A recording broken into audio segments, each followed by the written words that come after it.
Subcommittee will come to order. 25 years ago, this September, Joseph Valachi, also known as Joe Kago, testified before this subcommittee. His unprecedented testimony gave Congress and the American people their first insider's view of a criminal organization that Valachi called La Cosa Nostra, or LCN, or as Valachi explained, our thing.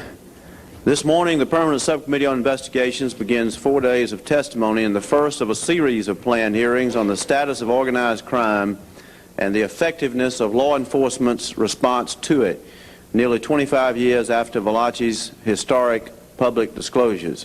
In 1963, Valachi told senators in a packed Senate caucus room about the secret criminal cartel's illicit empire, its private armies, code of conduct, and ruling body known as the Commission.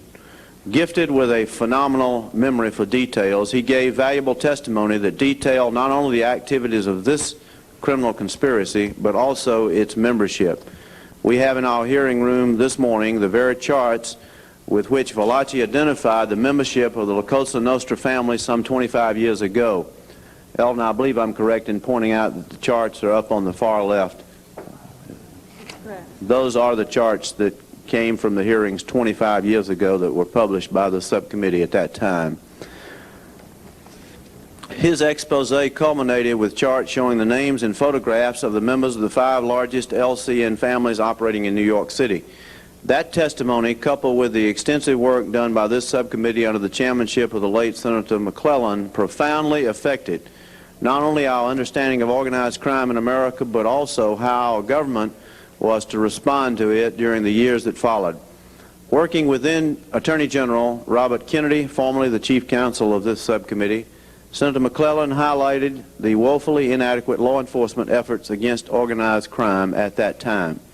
With the exception of a few police departments, such as New York City, there was no organized law enforcement response to the organized criminal.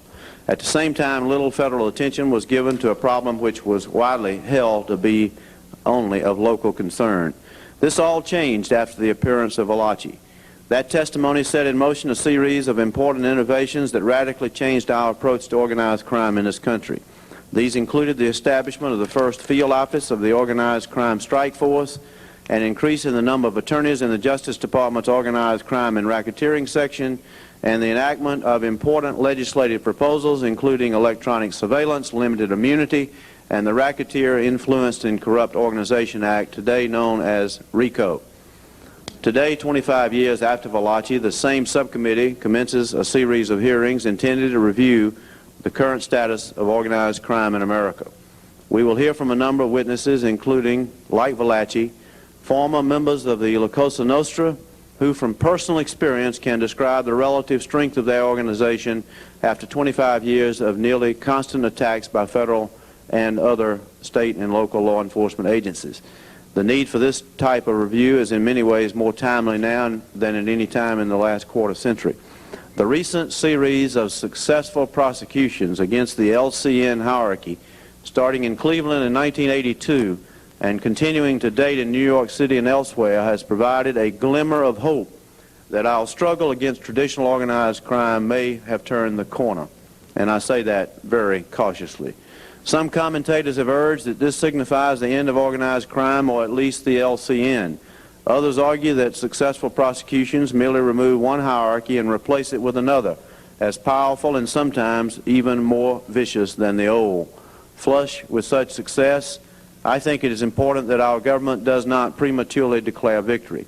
I applaud these successes, yet at the same time I feel that it is necessary to closely evaluate the impact of these cases and, more importantly, the ability to transfer such tactics to other areas of organized criminal activity, particularly in the fields of labor racketeering, narcotics trafficking, and to emerging organized crime groups that may be as powerful as the La Cosa Nostra in many instances.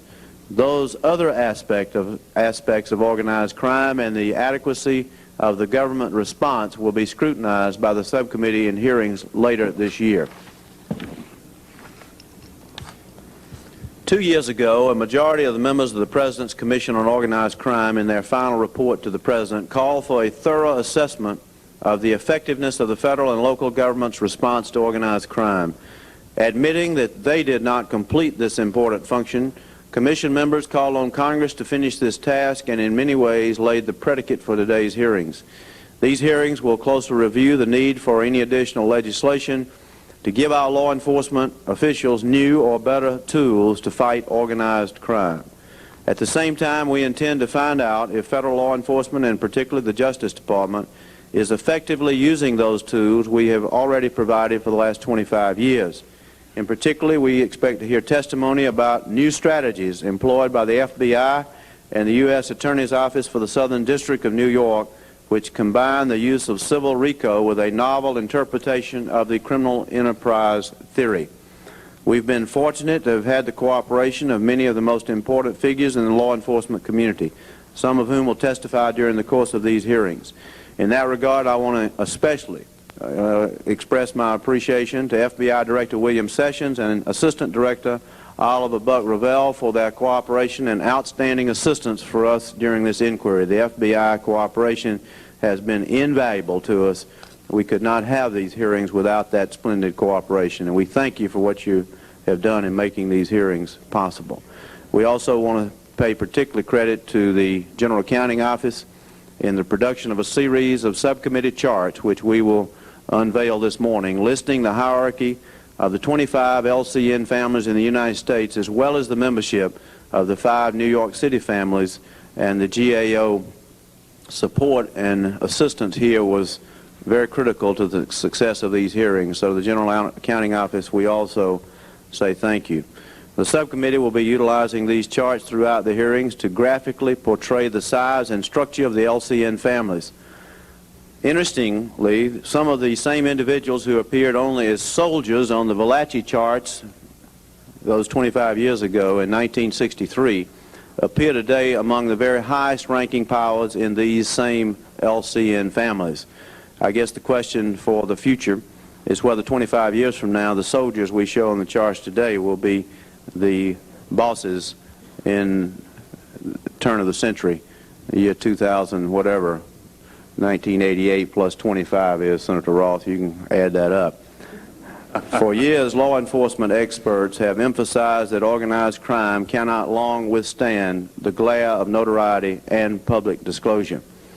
In his 1963 testimony before the subcommittee, former Attorney General Kennedy stressed that an aroused, informed, and insistent public was one of the best weapons available to drive the criminal and racketeer into bankruptcy or prison.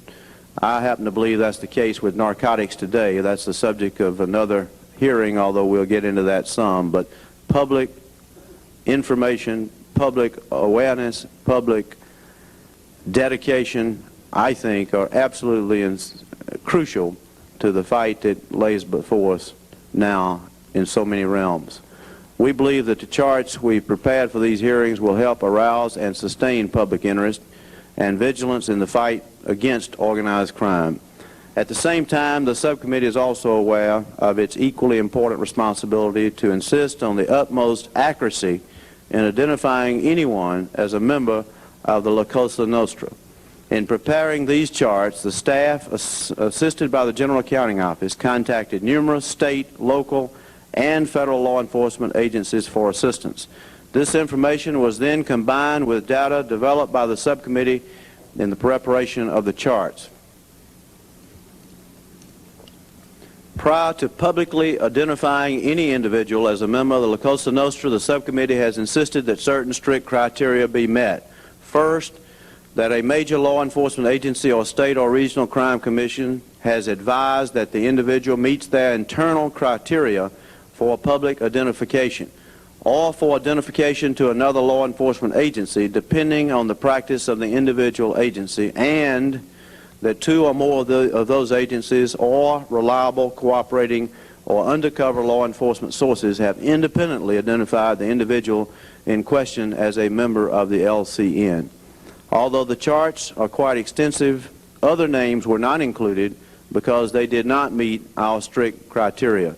So there are others that were not on this chart, will not appear in public because they did not meet what we felt were the requirements for public identification.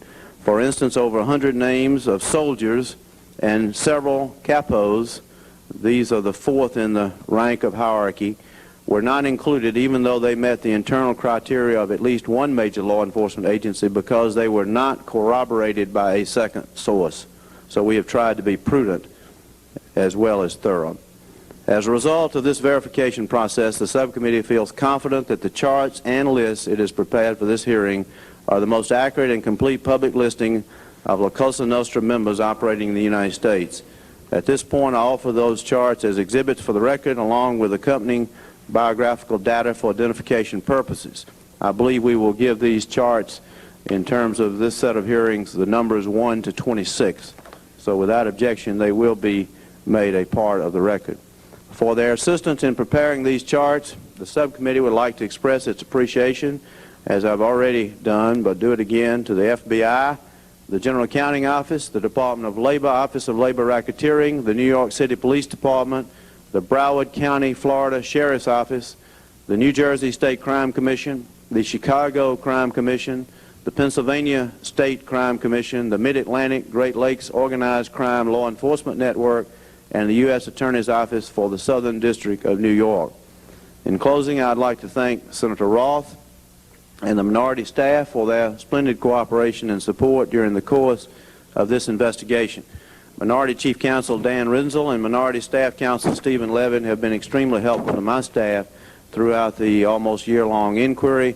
This cooperation attests not only to the bipartisan nature of this hearing, but also to the bipartisan manner in which both Senator Roth and I have utilized the resources of this subcommittee. Senator Roth. Well, thank you, Mr. Chairman. First, I'd like to congratulate you and Eleanor Hill for continuing our war against organized crime. I think these are critically important hearings. I'm not going to read my statement, Mr. Chairman. I have a few comments I'd like to make, but I would ask that the full statement be included as if read. Without objection. Mr. Chairman, first of all, I want to congratulate you on the new hearing room. I have to confess that I think it's a significant improvement over the ones we have used in the past. But more importantly, as I already have indicated, I want to congratulate you for holding these hearings on a most critically important problem. As you've already stated, it was something like 25 years ago when PSI conducted the Valachi hearings, which first revealed to the general public the extent to which traditional organized crime had entrenched itself within this country. And I must say, and I would say this to you, Judge Sessions, it's been very rewarding to see that in recent months and years considerable progress has been made in prosecuting key figures of organized crime. It's something that has to be of real concern to us. I think the President's Commission showed that it costs this country something like $100 billion a year in illicit business, something that has to be addressed. Now, I'd like to point out, Mr. Chairman, that there is both good news and bad news. The good news is what you and I have already referred to, the successful prosecutions. But I suppose none of us can be satisfied. As you look on the charts, the old charts of 25 years ago, which illustrated the criminal families at that time, then we have down here the current makeup of these families. None of us can be satisfied until we successfully destroy the criminal institutions themselves. It concerns me, Mr. Chairman. I remember being out in Chicago when I was chairman of this distinguished subcommittee, and there we held some hearings and we had the charts of the local family.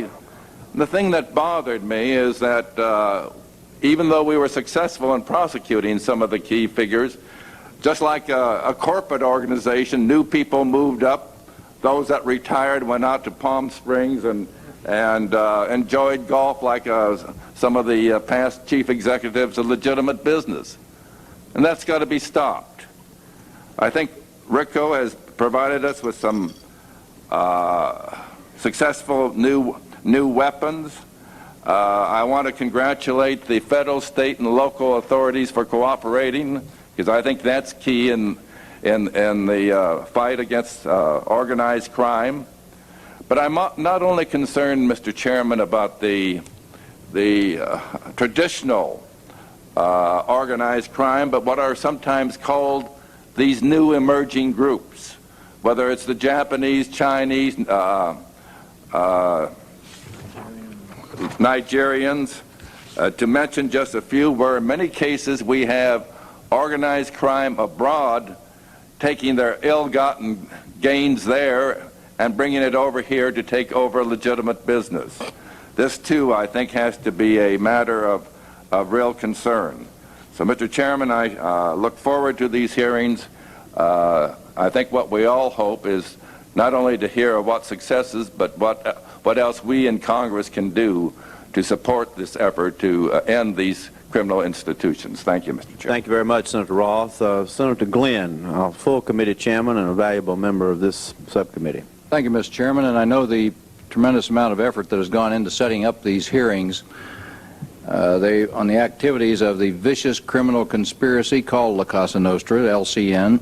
They come at a crucial and important time because we're now enjoying the fruits of several decades, literally several decades, of painstaking investigations with, and I don't exaggerate this, thousands of man-years of time dedicated by the FBI, by the Drug Enforcement Administration, state and local law enforcement agencies, too numerous to mention, along with skilled federal and state prosecutions in combating this loathsome enemy. Now, I want to emphasize that recent successes against the LCN are the results of work going back through many administrations, quite a number. They're not the result of any single administration or any single Congress. In the late 1960s and early 70s, Congress provided the essential tools to combat the LCN, and we needed some new weapons at that time. Use immunity, special long-term investigative grand juries, court-ordered electronic surveillance, the ability to attack racketeer-influenced corrupt organizations. These hearings, too, may turn up the need for other procedures that we need or other legislative action that we can take that would provide additional tools to take on this monstrous project. And if so, and as we go through these hearings, I would hope that anyone that has suggestions along those lines would feel free to suggest them to us. But as a result of all these activities, a cumulative body of knowledge was developed concerning the members of the LCN, their associates, and the nature of their criminal activity. These law enforcement successes have replaced the LCN's vaunted omerta, or silence, of its members with the sound of major organized crime figures cooperating with the government.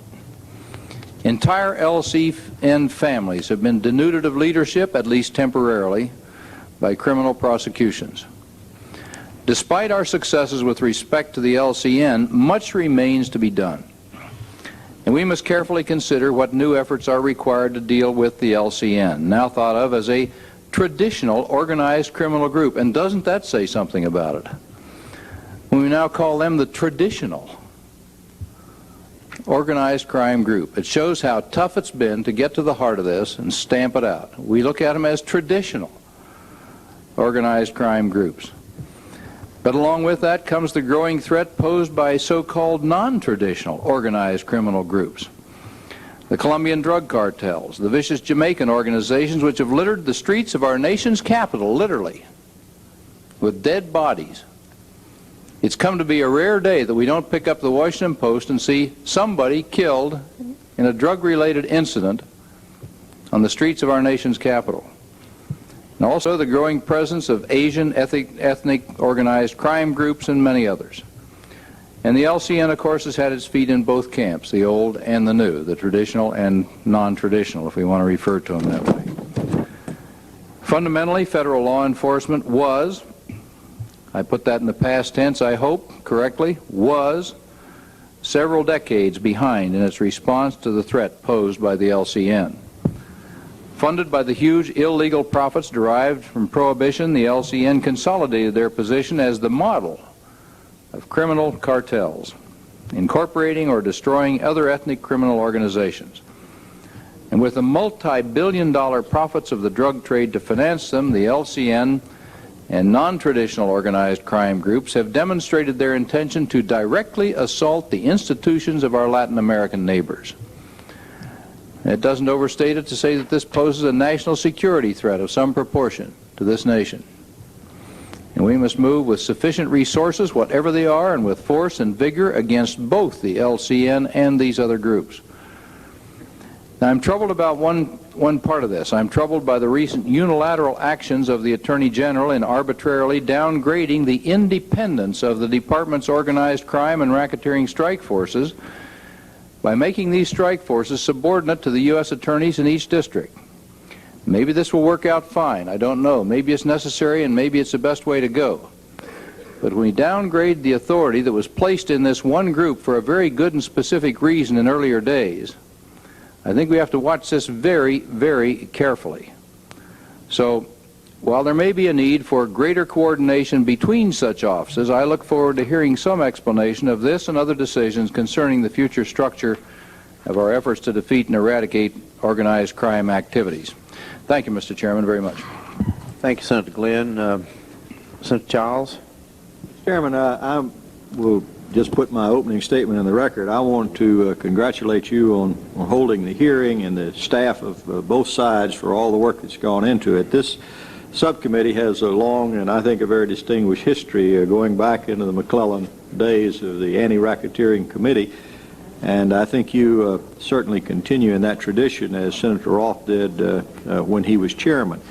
I think this morning is a most interesting hearing to get a chance to hear Judge Sessions and to be updated on what we now see in organized crime, and certainly there have been some great successes by the FBI. It's my opportunity to try to learn more of the connections now between the LCN as we have sort of known it, and now what we see in the organized crime activities of the Colombian groups, the Cuban drug groups, and even into the Jamaicans and the others, and to see how they interface and how they connect.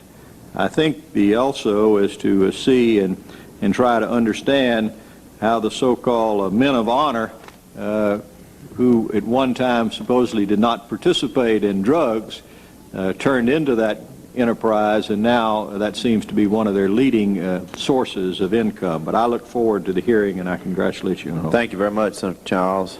Senator Sasser? Mr. Chairman, I will defer to Senator Mitchell. I think he was here prior to myself. Senator Mitchell? Well, thank you, Mr. Chairman. Thank you, Senator Sasser. Mr. Chairman, the quarter century since Joseph Valachi testified about the activities of organized criminals in the United States has seen two contradictory developments. On the one hand, government has successfully prosecuted and convicted more members of organized crime families than in the previous 75 years. On the other hand, American public opinion seems to have been swayed by movies and television shows to a belief in a romanticized picture of a mafia, a romanticized picture that conflicts with reality.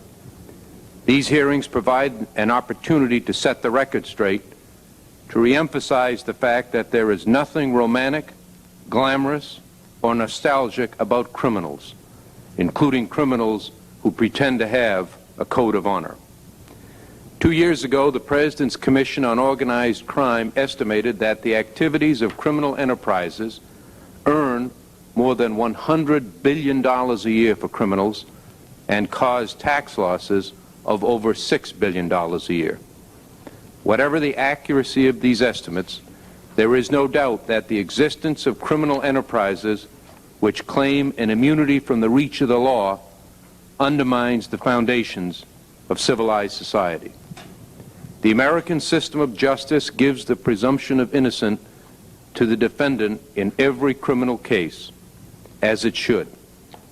That bias for the innocent is at the heart of what protects the individual liberties of all Americans. But when protections for the innocent are manipulated to protect organized criminals who are guilty from justice, support for our system of justice is undermined. Citizens then tolerate less concern for the rights of suspects and defendants. There has occurred in the past quarter century one of the most dangerous intersections in our nation's history, the crossing of organized crime and the drug trade. Each has many elements. As they mesh, they thrive on each other, promoting criminal attitudes and activities, sapping our society of its strength, turning millions of Americans into lawbreakers. Faithfully executing the law is a prime responsibility of government, but enforcement of the law cannot be successfully accomplished by the government alone. That requires a concerned public which condemns and refuses to tolerate any violation of law and recognizes members of these crime families for what they are: vicious criminals without honor, without conscience, whose only purpose is their personal enrichment at the expense of others. These hearings will serve their purpose if they revive public intolerance for these and other lawbreakers. Thank you very much, Senator Mitchell. Senator Sasser. Thank you, Mr. Chairman. First, Mr. Chairman, I want to join our colleagues in commending you for calling these hearings. I'm saddened to say that crime is one of our most critical national problems. Too often we forget that organized crime is all too organized indeed. Now, as we hear from witnesses, and as recent federal prosecutions show, 25 years after Valachi, organized crime is still in business and doing just as well as ever. There are several areas that I'd like to explore during the course of these hearings.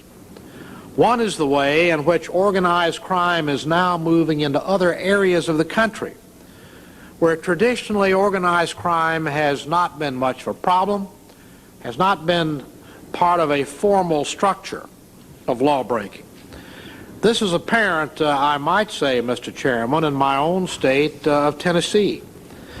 As government has been successful in stepping up its enforcement of drug trafficking along the Gulf of Mexico, drug smugglers are now overflying the coast and dropping their deadly cargoes further inland, bribing sheriffs and small aircraft or airport owners just to leave the lights on at night so the drug plane can land and unload its deadly dose of poison, and along the way leave off an enormous amount of money that corrupts local officials.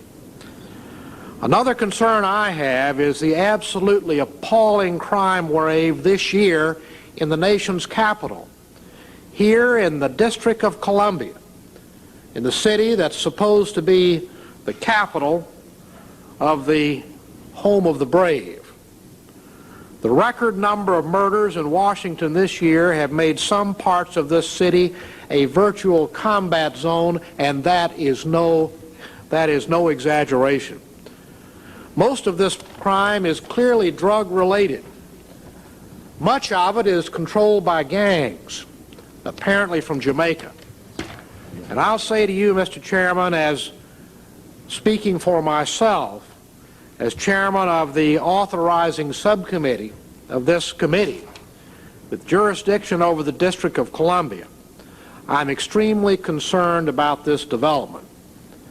And speaking as a citizen, I'm absolutely outraged that these vicious and violent criminals have the run of the streets right here in the city of Washington. Something must be done about it. They destroy communities. They destroy the lives of those who live there. It must be stopped. Now, during these hearings, we should explore the growth of these gangs. We should examine their structure and their organization. And we should look at their connection with the local communities. There are a number of questions that need to be asked. Are these gangs just drug smugglers? Or are they expanding into the other so-called normal areas of crime, such as protection, gambling, prostitution, and investment in otherwise legitimate businesses? We ought to look at the major laws that we passed by Congress, passed in Congress here in recent years, and especially the 1984 Criminal Code revision and also the 1986 Anti-Drug Abuse Act. We gave the federal law enforcement agencies important new tools in both of these pieces of legislation. It would seem that some provisions of the Criminal Code reform law are working well, especially the increased sentences, the provisions calling for the elimination of parole and preventive detention. The prospects of long sentences and no hope of early parole have led many professional criminals to cooperate with prosecutors. This has given investigators the opening they need to strike at the hierarchy of organized crime, the bosses. Successful prosecutions in recent years have resulted in the convictions of heads of several crime families, dealing a severe blow to the syndicate, the criminal syndicate, in a number of cities. Mr. Chairman, we have a number of subjects here today and in subsequent hearings for fruitful discussion. I think the American people are wondering what we're doing about crime in this country and what we're doing about Washington, here in Washington, to try to control it. I think these hearings will partly provide some of those answers, and hopefully it will give an additional spur to all involved to do something about this poison of organized crime that's eating away the very vitals of this country, in my judgment. Thank you, Mr. Chairman. Thank you very much, Senator Sasser. Judge Sessions, we're ready to hear from you and your team, Mr. Revelle and Mr. Daniels. We'll ask all of you to stand and take the oath. We swear in all the witnesses before the subcommittee. You swear the testimony you give before this subcommittee be the truth, the whole truth, nothing but the truth, so help you God. Thank you. Judge Sessions, you've been introduced already, but again, I express my appreciation to you and your team. FBI has been enormously helpful. Department of Justice has been very helpful. We appreciate your cooperation. I've also had a chance to look at your statement and read the statements of Mr. Revelle and Mr. Daniels. I'd say that you'll be introducing it appropriately, but I'd say that these attachments to your statement provide us one of the most thorough, in-depth, and comprehensive statements on the history of organized crime, as well as the scope of current activities that we have had before this subcommittee.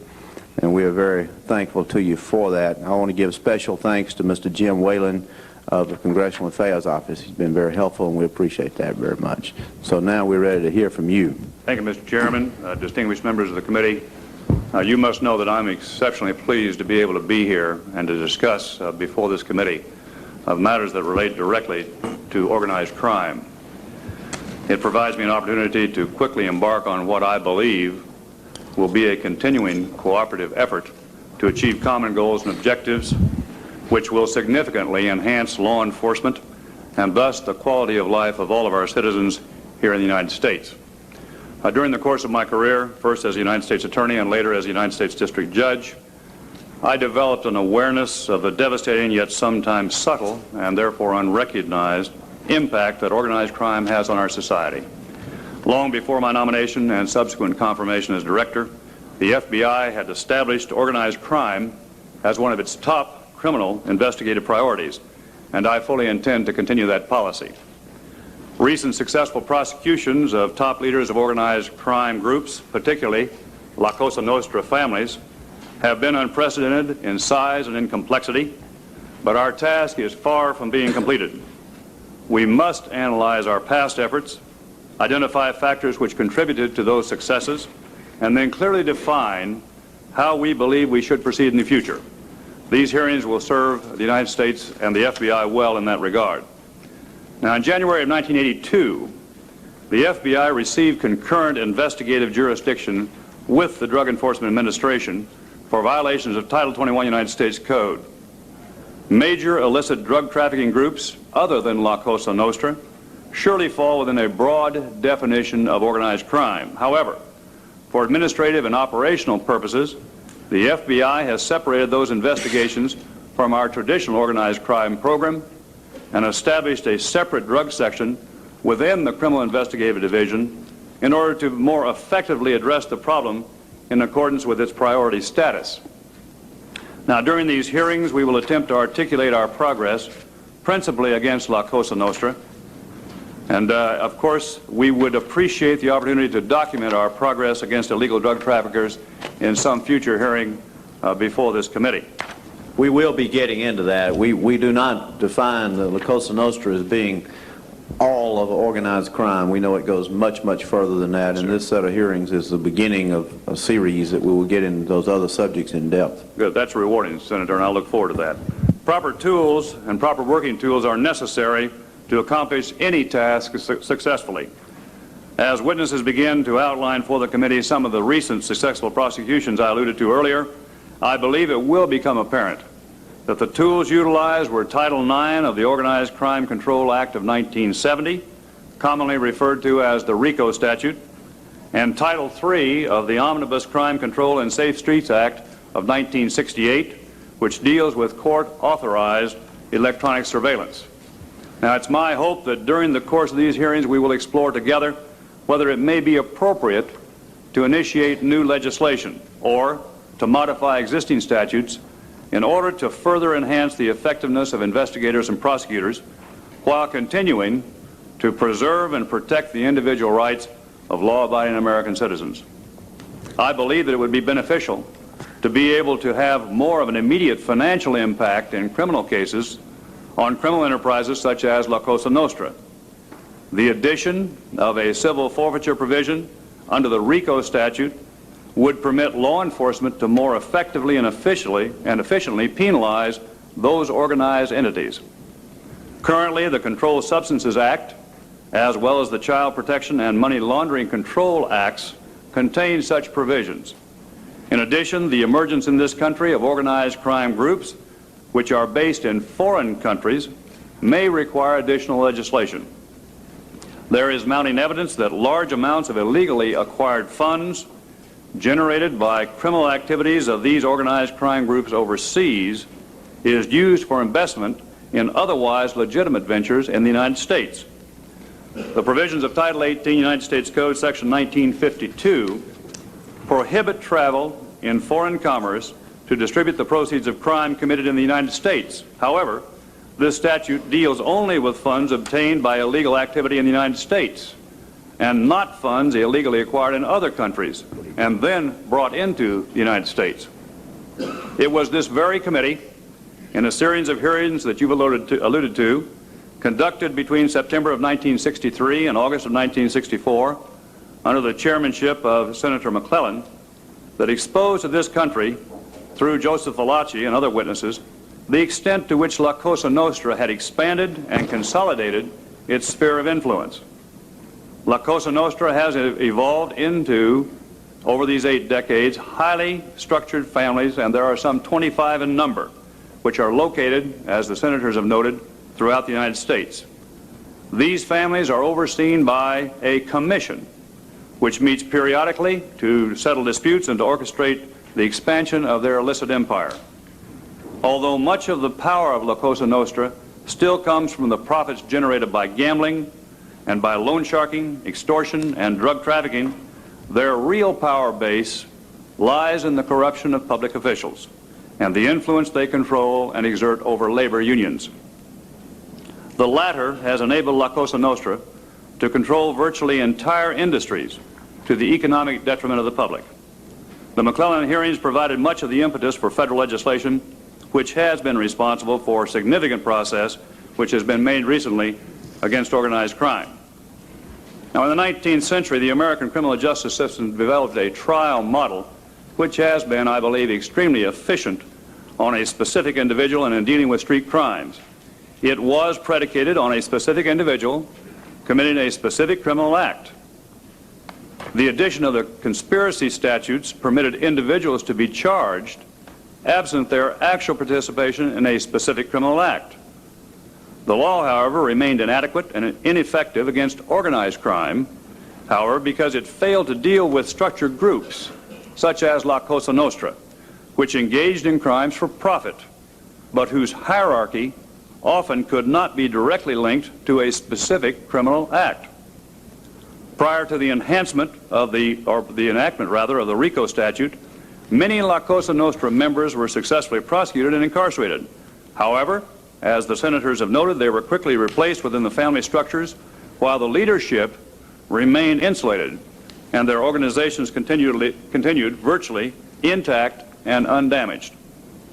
Now, the Congress recognized this inadequacy and skillfully drafted the RICO statute to define criminal enterprises and to establish as a basis for an indictment a pattern of racketeering activity on the part of members of those enterprises.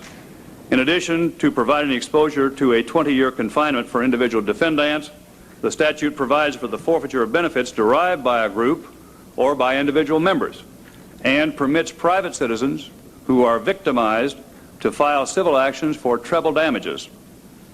The government may also file civil suits requesting the court to order sanctions or to provide injunctive relief prohibiting the continuation of the racketeering activity.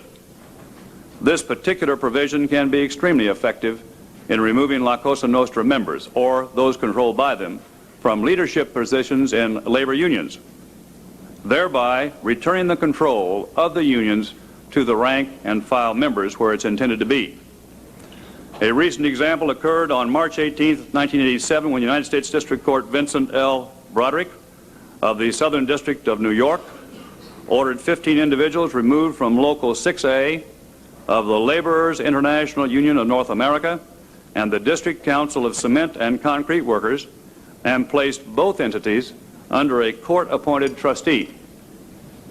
Most of the individual cases about which you will hear testimony involve court-authorized interceptions of oral communications, either through wiretaps or secreted microphones, which are often augmented by closed-circuit television. These invaluable investigative techniques were made available by the Congress of the United States with the enactment of the Omnibus Crime Control and Safe Streets Act of 1968, which was revised by the Communications Privacy Act of 1986. The intrusive nature of these techniques on an individual's right to privacy mandated the establishment of comprehensive requirements in the legislation, which included authorization from and contemporaneous oversight by the judiciary. Now, undercover operations have also proven to be highly successful. They are also closely scrutinized and are governed by specific Attorney General's guidelines. Detailed proposals must be submitted to the FBI headquarters for evaluation by the Criminal Undercover Operations Review Committee, which then makes recommendations to the Assistant Director of the Criminal Investigative Division. In some instances, my personal review and approval may be required. Initial approval is for a maximum of 6 months, during which time progress is closely monitored by headquarters FBI. Extensions must be approved in the same manner as the initial requests. Now, the basic structure of the La Cosa Nostra remains in place today, and the senators have alluded to that. And its involvement in a broad spectrum of activity and criminal activity continues.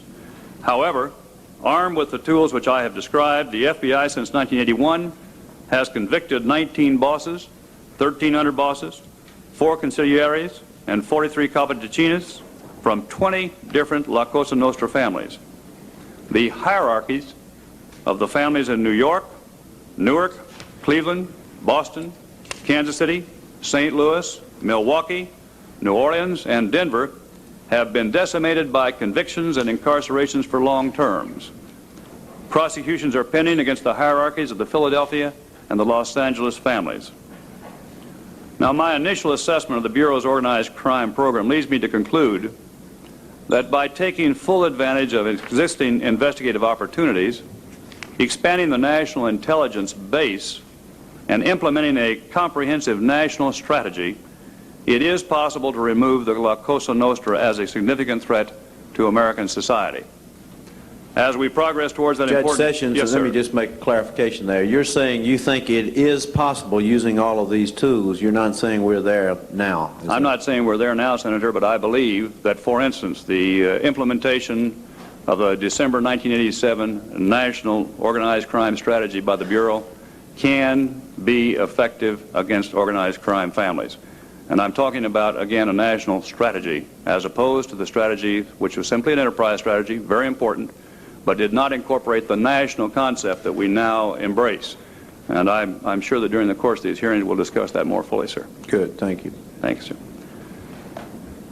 As I indicated, my initial assessment of the Bureau's organized crime program leads me to conclude that by taking full advantage of existing investigative opportunities, expanding the national intelligence base, and implementing a comprehensive national strategy, it is possible to remove La Cosa Nostra as a significant threat to American society. As we progress towards that important goal, we have observed other groups emerging on the horizon, and these have been referred to by the senators on the committee. There is evidence to suggest that in cities with large Asian populations, factions of the Japanese Yakuza, as well as the Chinese triads, are attempting to establish footholds. I believe that it is imperative that we move quickly to expand our intelligence base on these groups and prevent them from evolving as the La Cosa Nostra did in past years. This will be accomplished through comprehensive analysis of intelligence followed through by investigations and prosecutions of these organizations. Mr. Chairman, that concludes my formal statement, but we have prepared, and I would like to submit a detailed case summary and the charts and the written analysis and the other exhibits in support of the oral testimony that will be forthcoming, and I respectfully request that they be entered further in the record at this time. They will be, without objection, put in the record and appropriately numbered. Could you describe the attachments in a little more detail for us so we'll know? Yes, sir. I'll ask Mr. Revelle to do that. They are part of the statement which has been filed. Thank you, Judge Sessions. Now, Mr. Revelle, your statement and Mr. Daniel's statements, you need to give those this morning? Or are you going to summarize? No, sir. We'd like to just submit them for the record, and I think they pretty much stand on their own. Well, I've read them, and we appreciate your testimony. They will be part of the record. So why don't you tell us now All right. What we have before us in terms of the attachments. The director's statement was a summary. We have given a somewhat more detailed written statement in this document. That takes up the first 26 pages. Then we have a chronology of organized crime activities, at least from the perspective of the FBI, that takes up an additional 69 pages. And that chronology, I believe, is quite complete, as it outlines the successes that we've had against organized crime over the past 3 decades. Then we go into specific case citations, starting with corruption matters, labor racketeering matters, and then major investigations. All of the cases that have been cited in our testimony are given in more detail in this particular presentation. Then we go into some of the emerging groups, the outlaw motorcycle gangs. We describe in some detail the Pizza Connection case, because it was there that we found out that the Sicilian Mafia was in fact operating semi-autonomously in the United States, not as a part and parcel of the LCN. And then lastly, we outline the Asian organized crime groups that we have under investigation and some of our concerns in regard to the emergence of these organized crime groups, some of which are centuries old but are newly active in the United States. And that encompasses the totality of the director's submission. Thank you, Mr. Revelle. Let me get these terms straight now, because there's some sensitivity here on terms. La Cosa Nostra has been publicly identified over and over again repeatedly as being an organized criminal operation here in the United States. Is that right? That's correct. By its own members. You just made a statement that you have attachments here that show the Sicilian Mafia as operating independently here in the United States. Correct. Now, tell us about the term Sicilian Mafia, so we'll make sure we have that term. There are 3 organized crime groups indigenous to Italy. The Sicilian Mafia, which is the largest and most powerful, and it emanates from the eastern part of the island of Sicily. It is now international in scope. It has members in virtually every part of the world, and has very strong familial ties back to the eastern part of Sicily, and particularly to Palermo. The two other Italian groups, the Camorra, which is essentially from the Neapolitan or Naples area, it too is international in scope, and the 'Ndrangheta, that comes from Calabria or the Boot. It's closely aligned with the Sicilian Mafia, but to a large extent also autonomous, and it also has its tenets in North America. Those three organized crime groups are well documented by Italian authorities. Members of these groups have testified in open public, including the Maxi trial that recently concluded, and the names of these organizations and their activities have been well documented in the public record. Now, the name Sicilian Mafia, does that come from law enforcement, or does that come from the membership? That comes from the membership. That's what they call themselves. Well, they call themselves the Mafia, and its location is Sicily. What about the term La Cosa Nostra? La Cosa Nostra is the name that the eastern establishment of the organized crime elements, the Italian organized crime elements, gave themselves. We first picked it up in informant information, both from Valachi and from Philadelphia, and later determined that in fact this was the term that they used to describe their thing, their organization within the United States. It evolved from the Sicilian Mafia and the Camorra, but this is the particularly American brand of organized crime that emerged from those roots. So in this country, the La Cosa Nostra is the self-identified name of certain organized crime groups. That's correct. And in Italy, the Sicilian Mafia, and you use the term mafia to describe a group that identifies themselves in that manner. That's correct. Thank you, Mr. Rell. You have anything else that you'd like to share with us? I was going to try and give a thumbnail sketch of the evolution of the Bureau's organized crime strategy and what elements impacted on the development of that strategy, if that would be all right. That'll be fine. Okay. As you know, Senator, an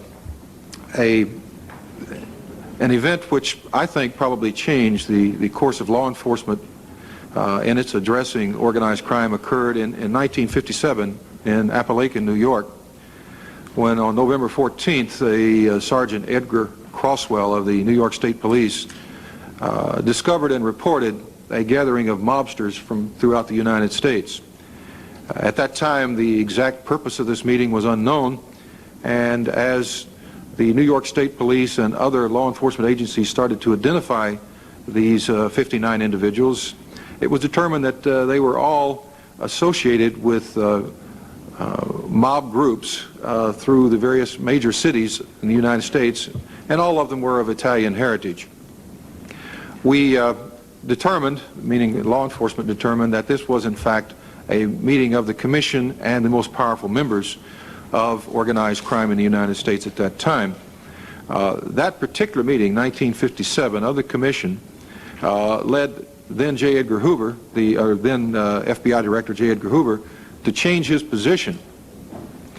Prior to that time, Mr. Hoover had held that there was in fact mob activity in major American cities, but it was largely vice and largely indigenous to those communities, and therefore primarily the responsibility of those communities.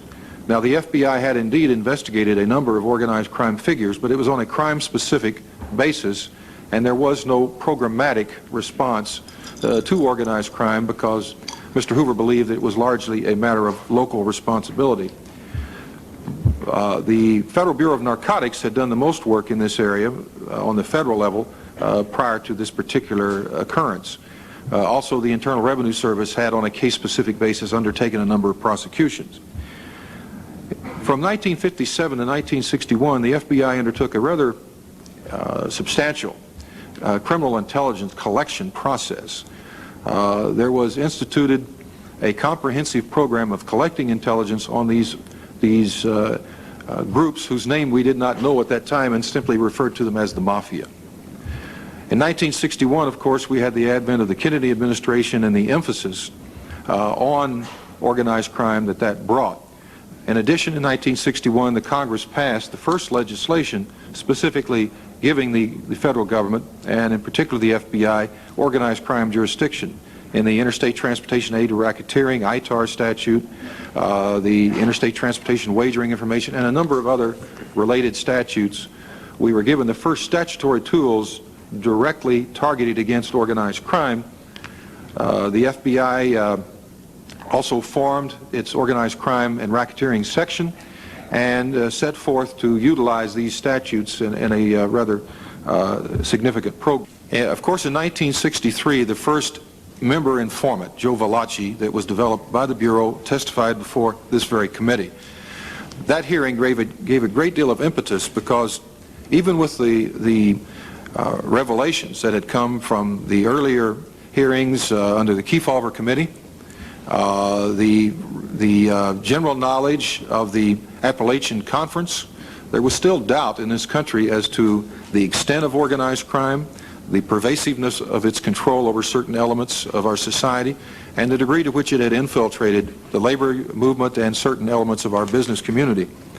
So these hearings in 1963 were a benchmark in our own investigative activities. As has been stated by some of the senators, it highlighted the fact that we did not have, even at that time, adequate statutory base, and we still had not focused sufficiently on the activities of the organization as opposed to the activities of the individual. In 1968, we were given jurisdiction under Title III of the Omnibus Crime Control Act for the interception of electronic communications. Unfortunately, we didn't get to use that until 1970. In 1970, we also had the passage of the Organized Crime Control Act, which gave us the RICO, the now famous RICO statute. In 1970, we also had the incoming Nixon administration, or the newly arrived Nixon administration, gave additional emphasis to organized crime by submitting additional legislation and by adding 1,000 agents to the FBI for the specific purpose of addressing organized crime. We made a tactical error in the use of those agents. At the time, and I was part of the group that was responsible for that, we decided the way to attack organized crime on a national basis was to go after their revenue. We decided that their principal source of revenue at that time was gambling. And therefore we undertook a very massive effort against organized gambling in the United States. We brought literally thousands of gambling prosecutions using Title III and very seldom using the RICO statute, but using the ITAR statute and the illegal gambling business statute. We used a number of federal statutes to attack gambling across the United States. From a statistical standpoint, that was extremely successful. We obtained literally thousands of convictions. From the standpoint of the impact on organized crime, it was negligible. What happened, of course, is, as has been alluded, the members that were convicted and sent to prison were simply replaced virtually as quickly as they were put in jail. And the revenue, although impeded, did not slow down appreciably. We had to retrench. In 1965, then Director Clarence Kelly, I'm sorry, 75, skipped a decade. In 1975, then Director Clarence Kelly instructed that an internal study be conducted of the manner in which we conducted investigations. Before that time, we had taken a position that if it was a violation within our jurisdiction, then we had to commit resources to conduct an investigation. Well, that sounds commendable, but what it did is it spread our resources so thin that we could not properly address the more significant criminal activities. As a result, we developed what was called the quality versus quantity approach. We changed our investigative emphasis to priority investigations, and we created, in 1975, 3 national priorities. At that time, that was organized crime, white-collar crime, and foreign counterintelligence. We continued in that vein until, I believe it was 1978, when we started to see the culmination of some of these efforts. The UNIRAC case was our largest labor racketeering case at the time. It went all the way from Maine to New Orleans on the International Longshoremen's Association, convicted a number of high-level union officials and some high-level La Cosa Nostra members, including Anthony Scotto, who was both. The success of this case and the Brylab investigation, in which Carlos Marcello was convicted of using labor pension and welfare funds for the augmentation of organized crime activities, led us to, in 1979 and 1980, reevaluate our investigative approach. It was during this time that we developed the enterprise theory of investigation. I'd have to say that Professor Bob Blakey, who I consulted with a number of times, gave a great deal of impetus. He told us, in fact, we weren't using the RICO statute appropriately and thoroughly, and he was right. And he gave us a great deal of personal instruction in this regard. We developed a strategy to use the enterprise theory. The New York office was the first to take hold of that particular approach. The resulting from that was the commission case, the pizza case, and a number of others. 1982 was a very significant year in our approach to organized crime because it was then that we had given to us the concurrent jurisdiction over drugs under Title 21, and our relationship with DEA was established. 1982 was also the time that we undertook a broad-based study of Oriental organized crime groups because we were starting to discern their emergence as a potential threat in the future. I should backtrack. In 1980, we undertook to broaden our organized crime program to include emerging groups, the outlaw motorcycle gangs, the Oriental organized crime groups, prison spawn gangs, and so forth. In 82, we emphasized the collection of intelligence on Oriental organized crime groups. In 1982 also, I think, a very significant event occurred. In October of 82, we had the Italian law enforcement agencies, the three principal agencies, the Italian National Police, the Carabinieri, and their Guardia di Finanza, came to Quantico. They met with the FBI, they met with DEA, the RCMP, and Australian Federal Police.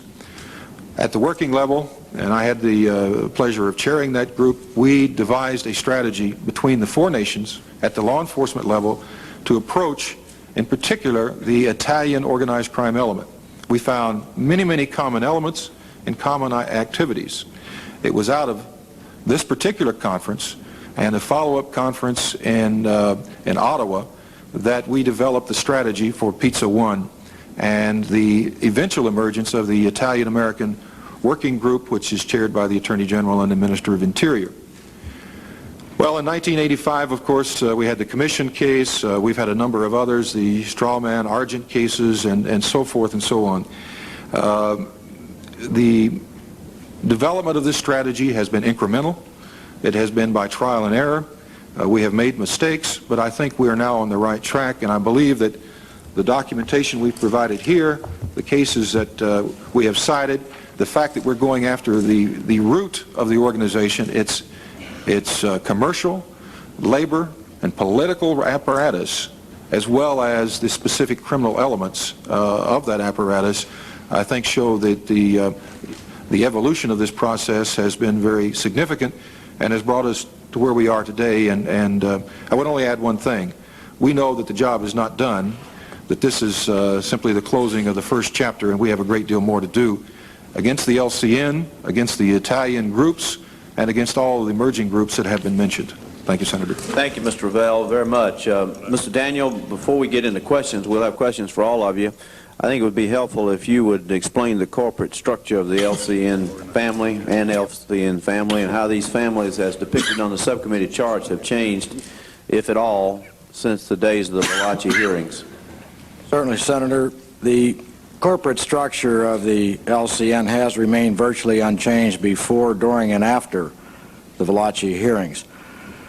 And each LCN family, as you can see from the charts, has a boss who is the head of the family, an underboss who is the second in command, a consigliere who's a veteran member who acts as an advisor to the boss, and a capo or capo regime who's a captain in the family in charge of a group of soldiers or button men, and they are the rank and file members of the LCN. And if you look at the Chicago family, you'll notice that they use the term lieutenant. That's synonymous with the capo and used mostly in the Chicago family. That's still fourth in line, is that right? Yes, sir. Yes, sir. And then you have your associate. These are non-members used by the LCN in their illegal activities.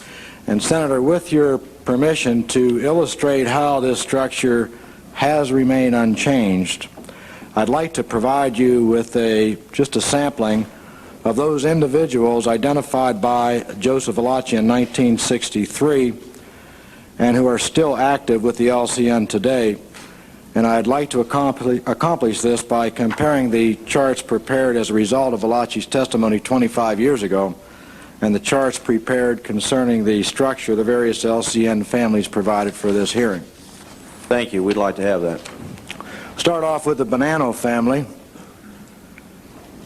Philip Rastelli was characterized by Joseph Valachi in 1963 as being a soldier in the Bonanno LCN family. Philip Rastelli is now the boss of this family. Following the murder of Carmine Galante in 1979, Rastelli assumed control of the Bonanno LCN family. Rastelli is currently housed in the Federal Correctional Institute in El Reno, Oklahoma.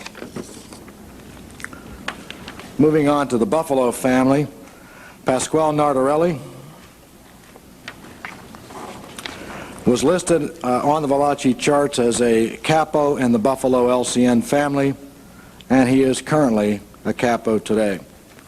Nardarelli was described in testimony before United States Senate hearings held in October of 1963 as a muscle man with responsibilities over some of the gambling interest in Buffalo. In 1967, he was convicted of Hobbs Act violations and he served 9 years on a 16-year sentence. Moving on to the Chicago family, or sometimes it's referred to the Chicago outfit.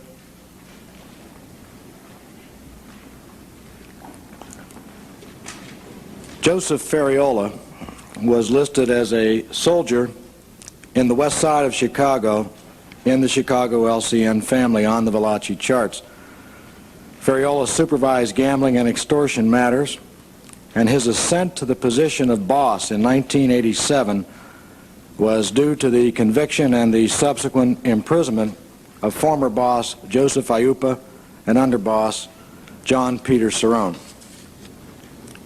Also in the Chicago family, if you look at Anthony Accardo, he was listed in the Valachi charts as a lieutenant on the west side of Chicago in the Chicago LCN family. Accardo was a former bodyguard for Al Capone, and he was the boss of the Chicago family as well until 1957, when he voluntarily stepped aside to allow a more aggressive Samuel Giancana to take control. However, Accardo regained leadership in 1965 when Giancana was sent to jail. And then in January of 1986, the conviction of 4 top Chicago mobsters for directing the tax-free skimming of cash from Las Vegas casinos forced Accardo to return from retirement to supervise the activities of the Chicago boss, Joseph Ferriola. Accardo is now a consigliere in the Chicago family. In the Colombo family, if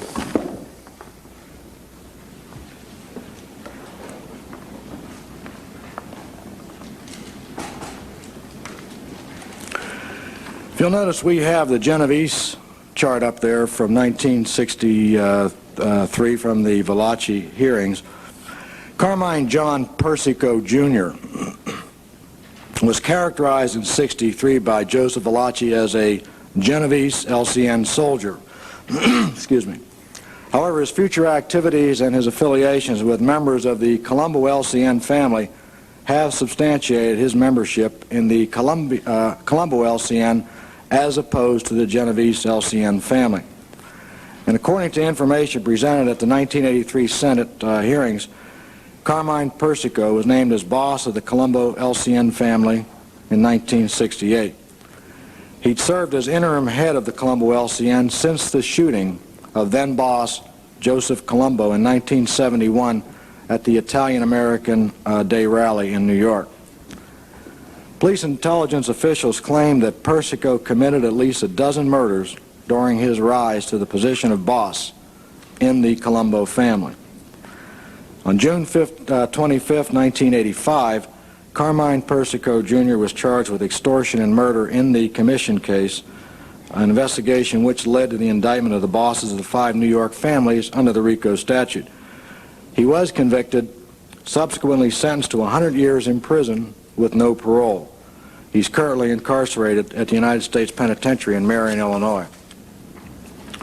Also in the Colombo family, the Colombo LCN family was known as the Magliocco family at the time of Valachi charts, and John Franzese was identified by Valachi as a capo. In 1983, Franzese was considered the underboss of the Colombo family. He is currently a capo in the Columbia La Cosa Nostra family. Franzese has a long history of criminal activities to include pornography, gambling, prostitution, murder, labor racketeering, bank robbery, and loan sharking.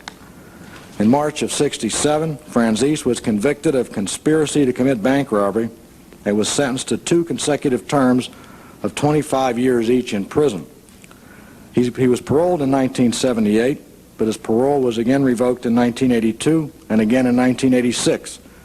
He's now in prison in the Federal Correctional Institute, Petersburg, Virginia, serving an 8-year sentence for the 1986 parole violation. Moving on to the Gambino family.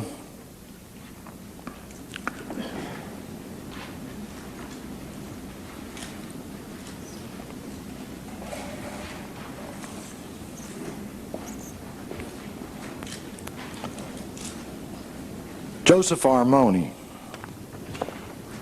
was identified on the Valachi charts as a soldier or button man, and he is the present underboss of the Gambino LCN family. He became underboss in 1986 when Gambino boss John Gotti's original choice, Frank DeSico, was killed in a car bombing on April 13th of 1986. In 1965, he was convicted and sentenced to 15 years for importation of heroin as part of the notorious French Connection case. In June 1986, he was indicted in the Eastern District of New York for RICO violations, and in December of 1987, Armon was convicted of racketeering conspiracy involving extortion, bribery, and illegal interstate travel to commit bribery, and was immediately remanded to the Metropolitan Correction Center in New York. The judge at sentencing labeled Armon as a high-ranking career criminal and stated who started his illegal activities at an early age and to date has shown no evidence that he could alter his lifestyle. And Judge Weinstein sentenced Armon to 15 years custody each for RICO conspiracy, 2 counts of Hobbs Act extortion, bribery, and 5 years for ITAR, time to run concurrent, and he was fined a total of $820,000. In the Genovese family,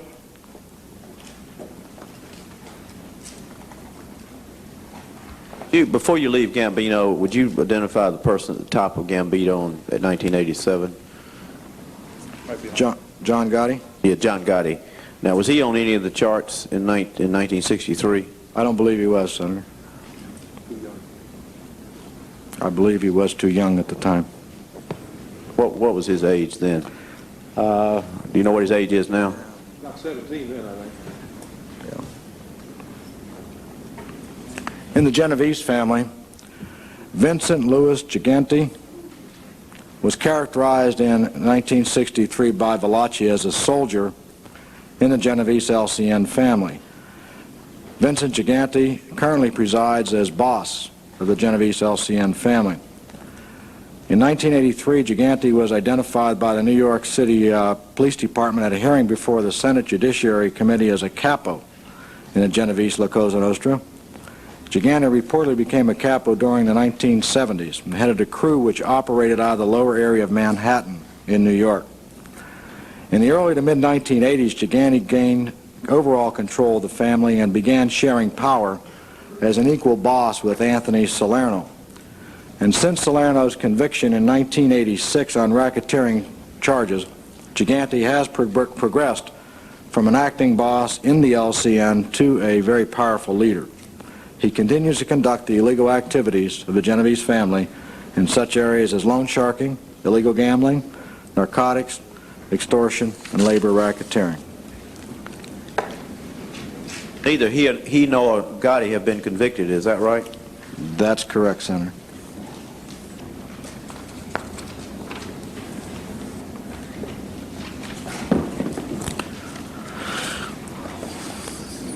In the Lucchese family, Joseph Di Palermo, listed on the Valachi charts as a soldier in the Lucchese family, and he's currently a capo.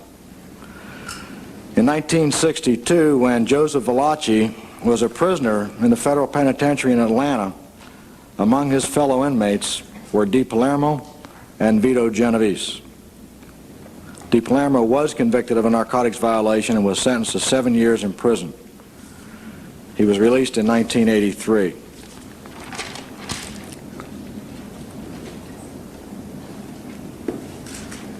Moving on to the Trafficani family in Tampa, Florida. In 1963, Valachi characterized Francesco Desidue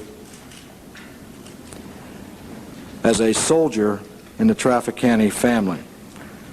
Now, the elderly yet still active Desidue was considered to be the underboss of the Trafficani family based in Tampa, Florida, until Trafficani's death by natural causes in March of 1987.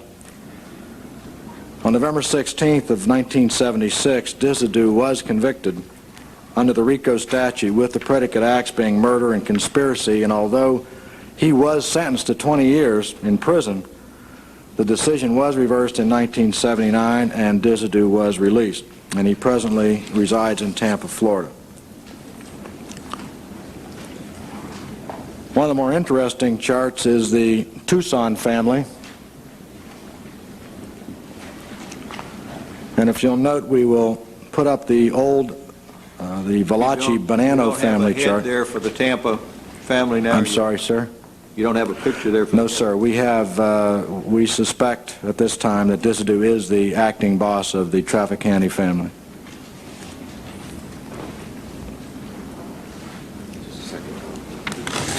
Okay, we need the banana.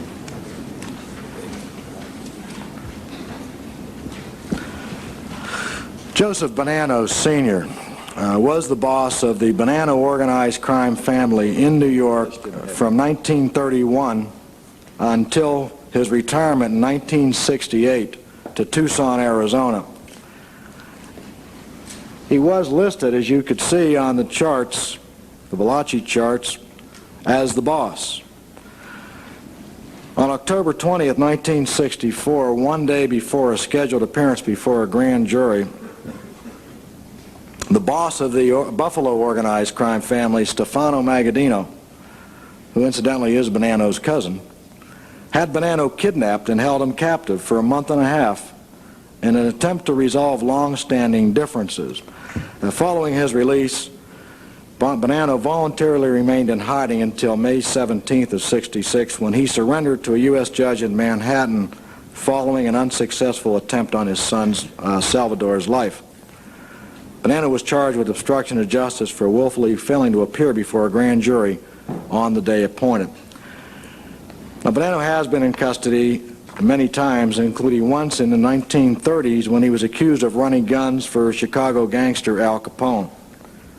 Bonanno was not convicted on this charge, but he was convicted in 1945 for violating the Wage and Hour Act and received a total of $450 fine. On January 12th of '81, Bonanno was sentenced to 5 years in the custody of the Attorney General of the United States and fined $10,000 following his conviction for a conspiracy to obstruct justice. And in November of 1986, Joseph Bonanno Sr. was released from the Medical Center for Federal Prisoners in Springfield, Missouri, and he had been incarcerated there since September 1985 for contempt of court. Joseph Bonanno Sr. is considered to be now the head of the organized crime family in Arizona.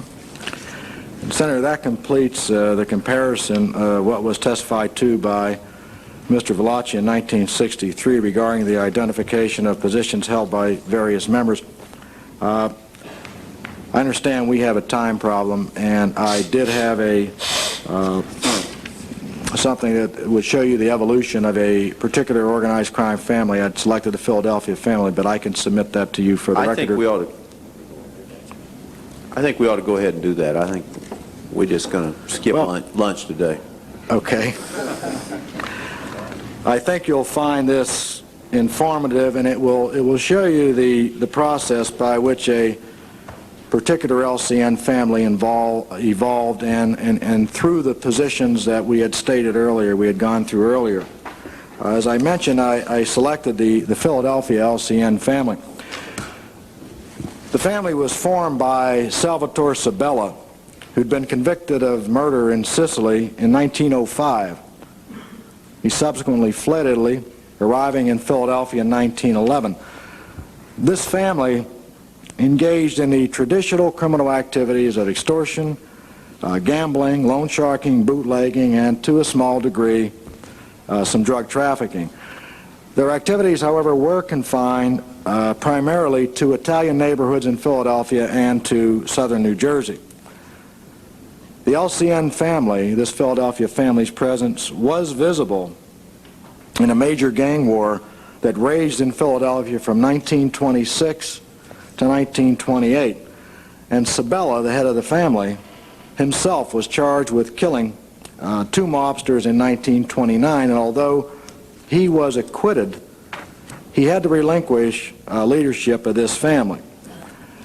There were a series of bosses then from 1929 to 1958, but the criminal activities and the status of this particular family remained constant through 1957 when the then boss of the gang, Joseph Ida, fled Italy due to pressure from law enforcement brought on by his attendance at the infamous meeting of crime bosses that Mr. Revelle referred to earlier, the Appalachian meeting in Appalachian, New York.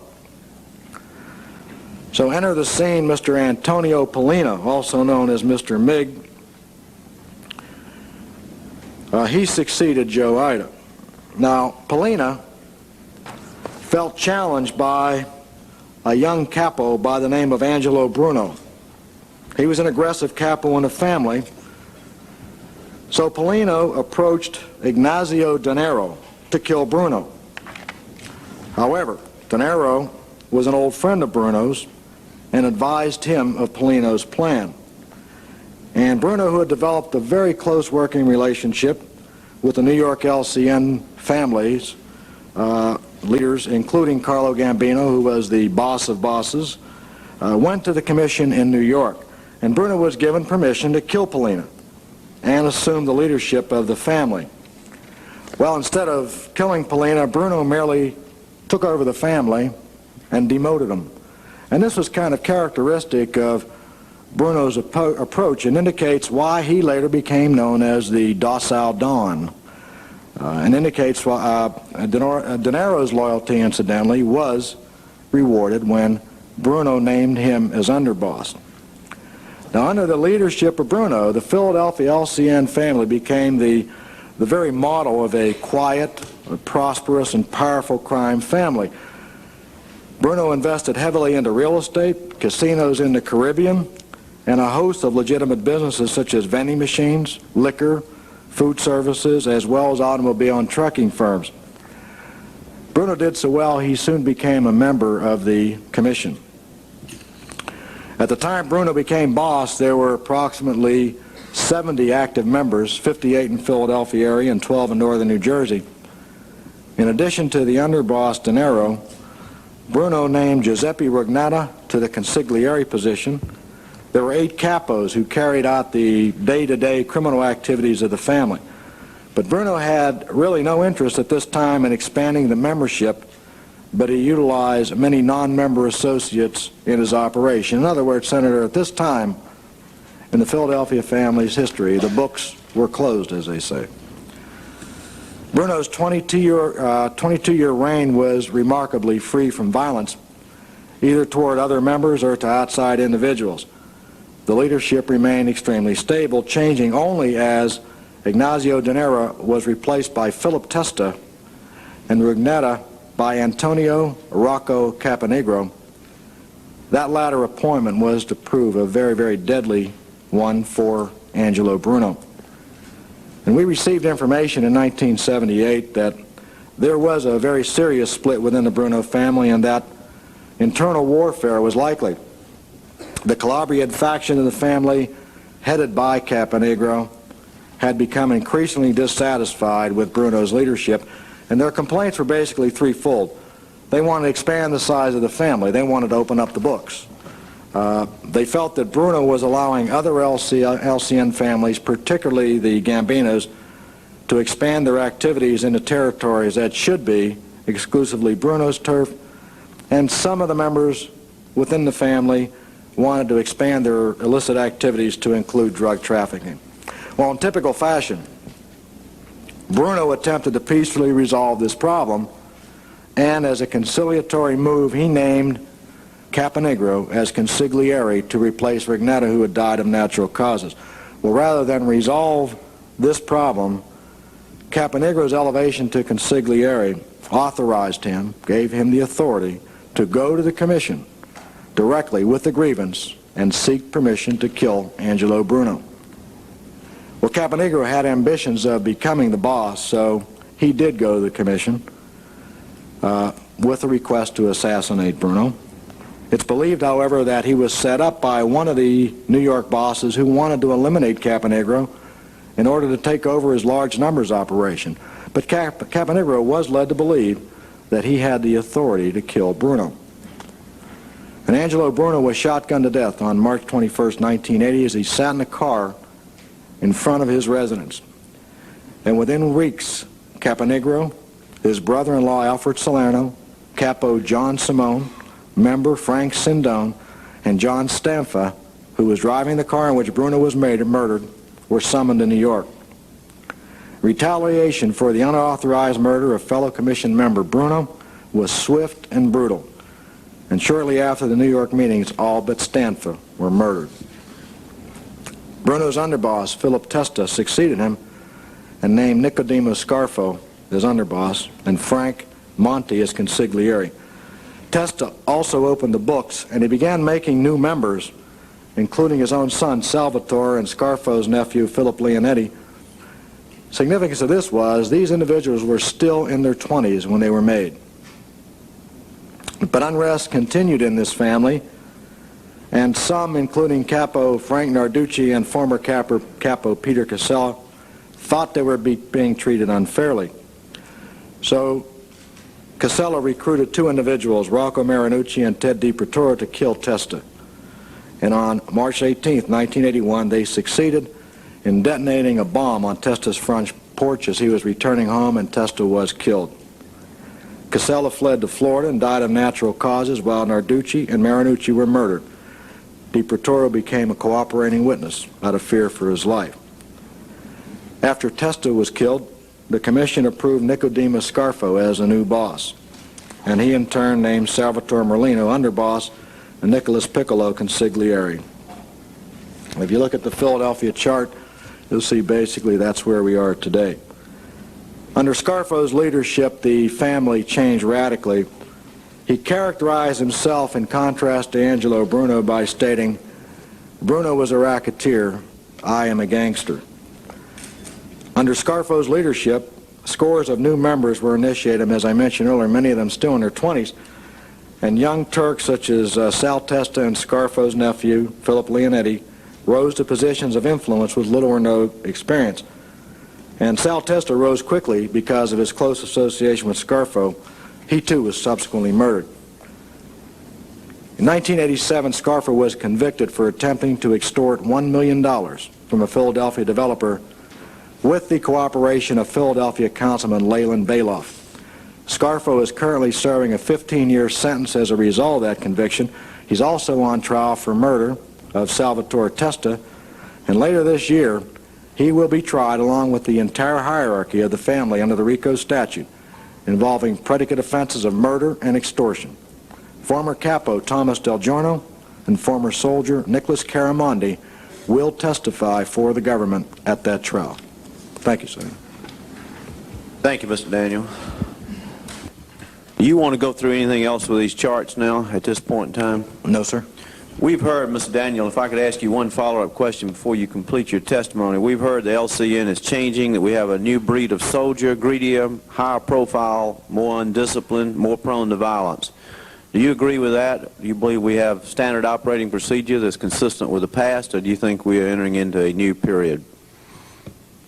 I think the new breed of soldiers, Senator, are younger and more aggressive than in the past. However, because of their youth, they don't really have the old established lines of communication within the family or with other LCN families as the older, more experienced breed had. This inexperience makes the new breed more visible and therefore more vulnerable to prosecution. We have seen, however, more involvement by the new and younger breed. They're more willing to become involved in drug trafficking. And obviously, through death, incarceration, or retirement of the older members, we have to consider this new breed as a major factor in the future. Thank you. We'll go to questions for all of our panel now.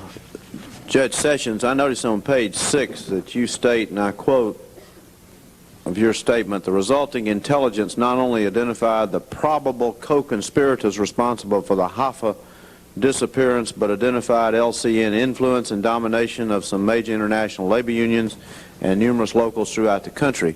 On the question of the Hoffa disappearance, has the FBI established the reason for the Hoffa disappearance, and have you established the conspirator or conspirators in that? Senator, I'm informed that there are a number of possible identifications of people involved in that, and the reasons generally for it being, as I understand it, that there was an expression shortly before his death that he intended to purge the organized crime families from the union activities and Teamsters. But that's the information I have, sir. Are we likely to get indictments in that area at some point? I would not be prepared to comment on that. I will investigate that and do it for the record for you, sir.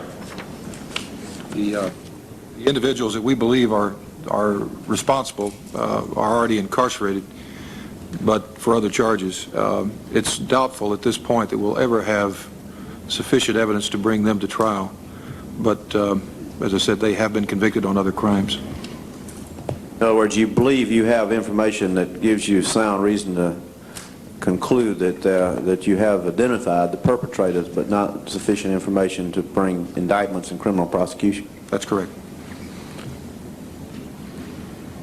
Judge, in your statement, you mentioned that you believe that by building on recent successes, the LCN can be eliminated as a criminal threat to the marketplace. And let me just go through some of these field reports, because you're talking about future tense and some of these are talking about Yes, present tense, but I think that we ought to make it very clear as to where we are now. Where you hope we'll go is a different situation. Chicago, Illinois, and these are the FBI field summaries which have been submitted for the record, part of the record this morning. Chicago, Illinois, quote, there have been many successful prosecutions involving LCN members, prosecutions like those brought in Kansas City, New York, and Chicago have caused the imprisonment of high-level LCN members. These investigations had a tremendous impact on the hierarchy of the Chicago LCN, but had little effect on LCN-related criminal activity. This was due to the fact that the LCN was left with its assets and its structure intact. Therefore, other LCN members were simply promoted to replace those who have been incarcerated, end quote. Field office from Detroit, Michigan, quoting, criminal prosecutions of the LCN in Detroit during the past 10 years has had little impact on their overall activity, end quote. Kansas City, Missouri, quote, during the past 10 years, the impact of criminal prosecution on the activities of the LCN in Kansas City has remained relatively unchanged. Although significant statistical accomplishments and high-impact achievements have occurred, resulting in these convictions at Kansas City of LCN bosses and members, it is the opinion of Kansas City that the beat goes on. Replacement personnel have filled the vacuum left by conviction, and the criminal enterprise continues. Los Angeles, California, quoting, these prosecutions have caused a decrease in the overall criminal activity of the Los Angeles LCN family.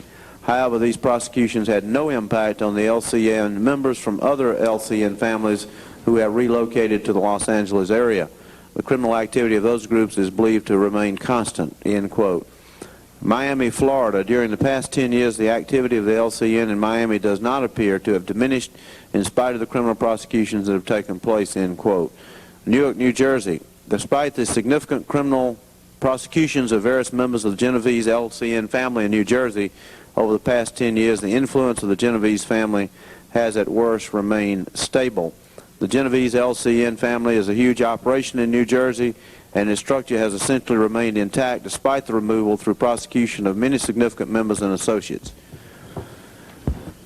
Also, during the same time period, criminal prosecutions of organized crime have impacted on the Cavalcante family, LCN family, to such a minimal degree that their overall activity has remained unchanged and may even have increased, end quote.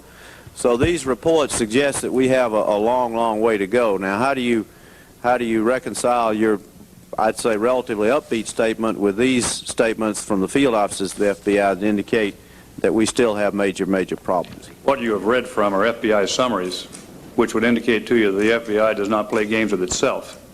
It takes that information, tries to truly evaluate it very carefully, and decide whether or not it is having an effective pursuit of investigative and enforcement technique or not. Mr. Revelle referred to that evolving procedure that allows us to perfect what could not be done before. For instance, the transition under the RICO statutes to effectively go after single enterprises was an evolving technique.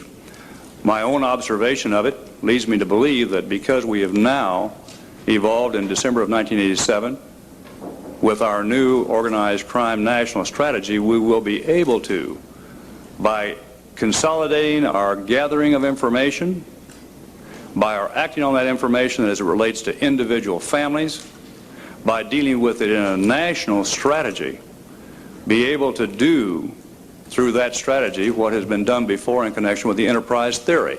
That is, to expand the enterprise theory to actually encompass a national scope. The work towards that was very carefully, or the plan for that was very carefully delineated to our SACs.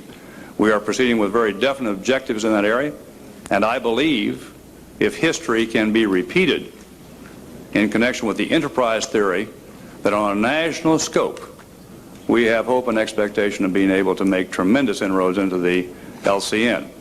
Now, all morning long we've been talking about the progression of family members up through the ranks, through various causes and to effectuate various opportunities the LCN saw. It seems to me that in any structure it's impossible to actually stop that. It's the natural evolution of any organization. But I believe by our effective taking out of the top and pursuing the top on a national basis, we have a hope to be able to do that. And I would say this, it's the last or the latest in our evolving ability to be able to deal with La Cosa Nostra. Thank you, Judge Sessions. Senator Roth? Thank you, Mr. Chairman. Let me follow up with a question at exactly how RICO works. Now, as I understand, what you try to show is a criminal enterprise. That is correct. Once you show that there is a criminal enterprise, to what extent can you be successful in prosecuting the members? We have these organizational charts. You show that there is a criminal syndicate. Can you prosecute, say, a soldier who I guess has taken the vow of silence by merely showing that he's a member of that criminal enterprise, or something more have to be shown? If in fact you have the predicate violations that have been committed by that organization, you can take virtually any level of the organization. But the intent is generally to deal with the leaders who are actually driving that enterprise. And so generally it's at an upper level. But either Mr. Revelle or Mr. Daniels could expand upon that for you in particular cases, Senator. Let me just emphasize one point, because as you talked about this upward mobility, as I said, it sounds like a corporate chart. Why isn't it worthwhile to try to prosecute the soldiers? Because it seems to me that from time to time we've been pretty successful in indicting and convicting key members. But what we really want to do is destroy the syndicate or enterprise itself. So why wouldn't it be desirable to try to get everybody from the soldiers on up? Let me answer in part generically. I think, of course, the gathering of intelligence and the building of an intelligence base that is, identification of the people and the crimes in which they're involved as single criminal acts, is very important, and their association with the enterprise is very important. But many times, as Mr. Daniels indicated, there are many buttons, there are many soldiers, and it's hard to precisely identify those who will rise to the top. At the same time, they are available, and they are being prosecuted singly for criminal acts. But the RICO statute is designed to comprehensively deal with the enterprise. As Mr. Ravel indicated, Professor Blakey said, we are not taking and making the maximum use of what's been given to us. So I would say that, again, we're looking at top levels, but there's no reason to exclude any person at any level. I didn't mean to shut off. I just want to say, Senator, that we indeed do want to prosecute all of the members of the conspiracy, but many times we will forego the prosecution for a period of time, unless there are violent acts involved, in order to build the entire case against the enterprise. We can have a number of predicate acts against individual members, and we will weave those into the overall conspiracy under the RICO statute and prosecute the entire enterprise. I think the best example of that is the recent prosecution of the Colombo family in New York, where we brought in the entire cement and cement workers union and so forth, and went after several layers of the Colombo family and several layers of the various unions and associated businesses where they were in fact controlling an entire industry in that particular geographic region. Well, one further question in this area, then I want to move to another, but you talked about the commission, which, as I understand, is normally made up of the bosses of the various families or head guy. Now, if you show that that commission is involved or is a criminal syndicate, would that be adequate proof to indict all the various families nationally? We convicted the members of the commission itself and several of their ranking lieutenants, but we always have to show specific crimes for each individual. Unlike Italian law, we can't convict them for simply belonging to a prohibited organization.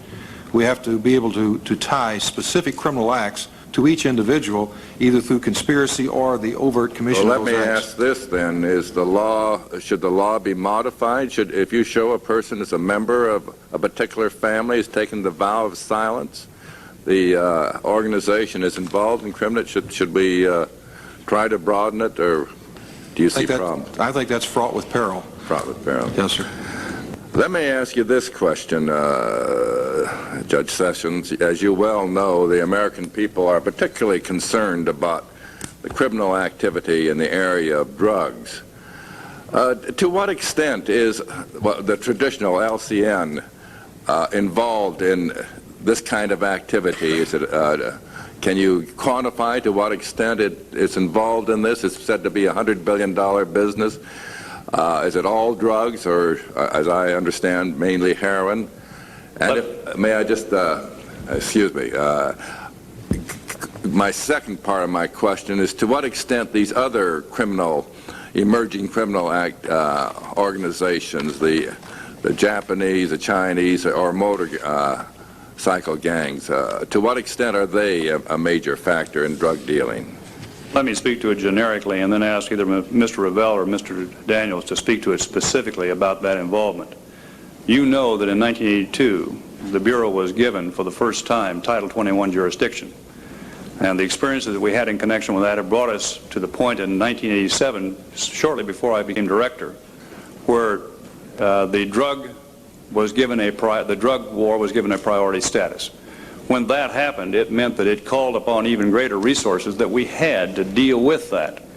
And the reason that it became a priority was the recognition on review of the summaries and on review of the involvement of the families that virtually everything we tied into in the organized crime area began to involve drugs. And so we began to find that the organized crime effort and the drug effort had to be tied together and were, of course, intertwined almost inextricably. What did happen is prompted the separation of the drug effort into a separate section, so that we have organized crime effort and drug effort, but both in the Criminal Investigative Division. Now, as to the involvement of other groups, that is non-LCN, there is no question at all that they are invading heavily and continually the drug scene as to the intertwining of LCN and the use of other organized crime efforts, non-LCN, I would ask either Mr. Daniel or Mr. Revelle to talk specifically about that.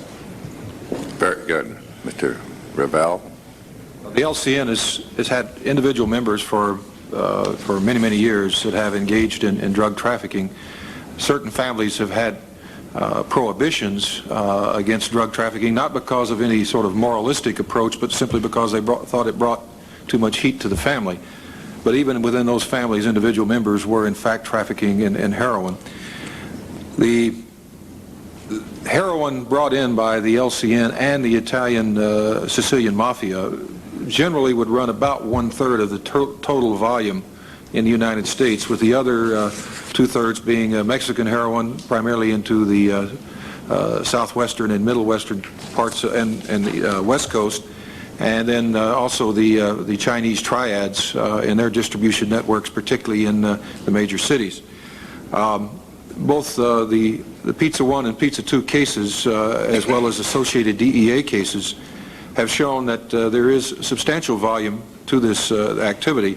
I believe Pizza 1 tracked about $1.5 billion worth of imports of heroin, and even more probably in the totality of the Pizza 2 connection. These particular cases will not put the Italian organized crime groups nor the LCN out of business. It will cause a tremendous disruption in their activity. But we've also seen individual members connected with outlaw motorcycle gangs and the distribution of methamphetamine. We have seen particularly the Philadelphia family involved with distribution of marijuana. We've seen now the exchange of heroin for cocaine. So these organizations are in business for profit, and they're going to turn to wherever the profit is the greatest in order to get a return on their investment. And we should not in any way believe that there is any sort of philosophical prohibition against their involving themselves in any of these activities. Well, what kind of cooperation are we getting from foreign governments? You not only have the problem with Sicily, but the Chinese, the Japanese. Well, the Italian government has been exemplary in their cooperation. From 1982 forward, when we started this joint relationship, it has just been phenomenally outstanding.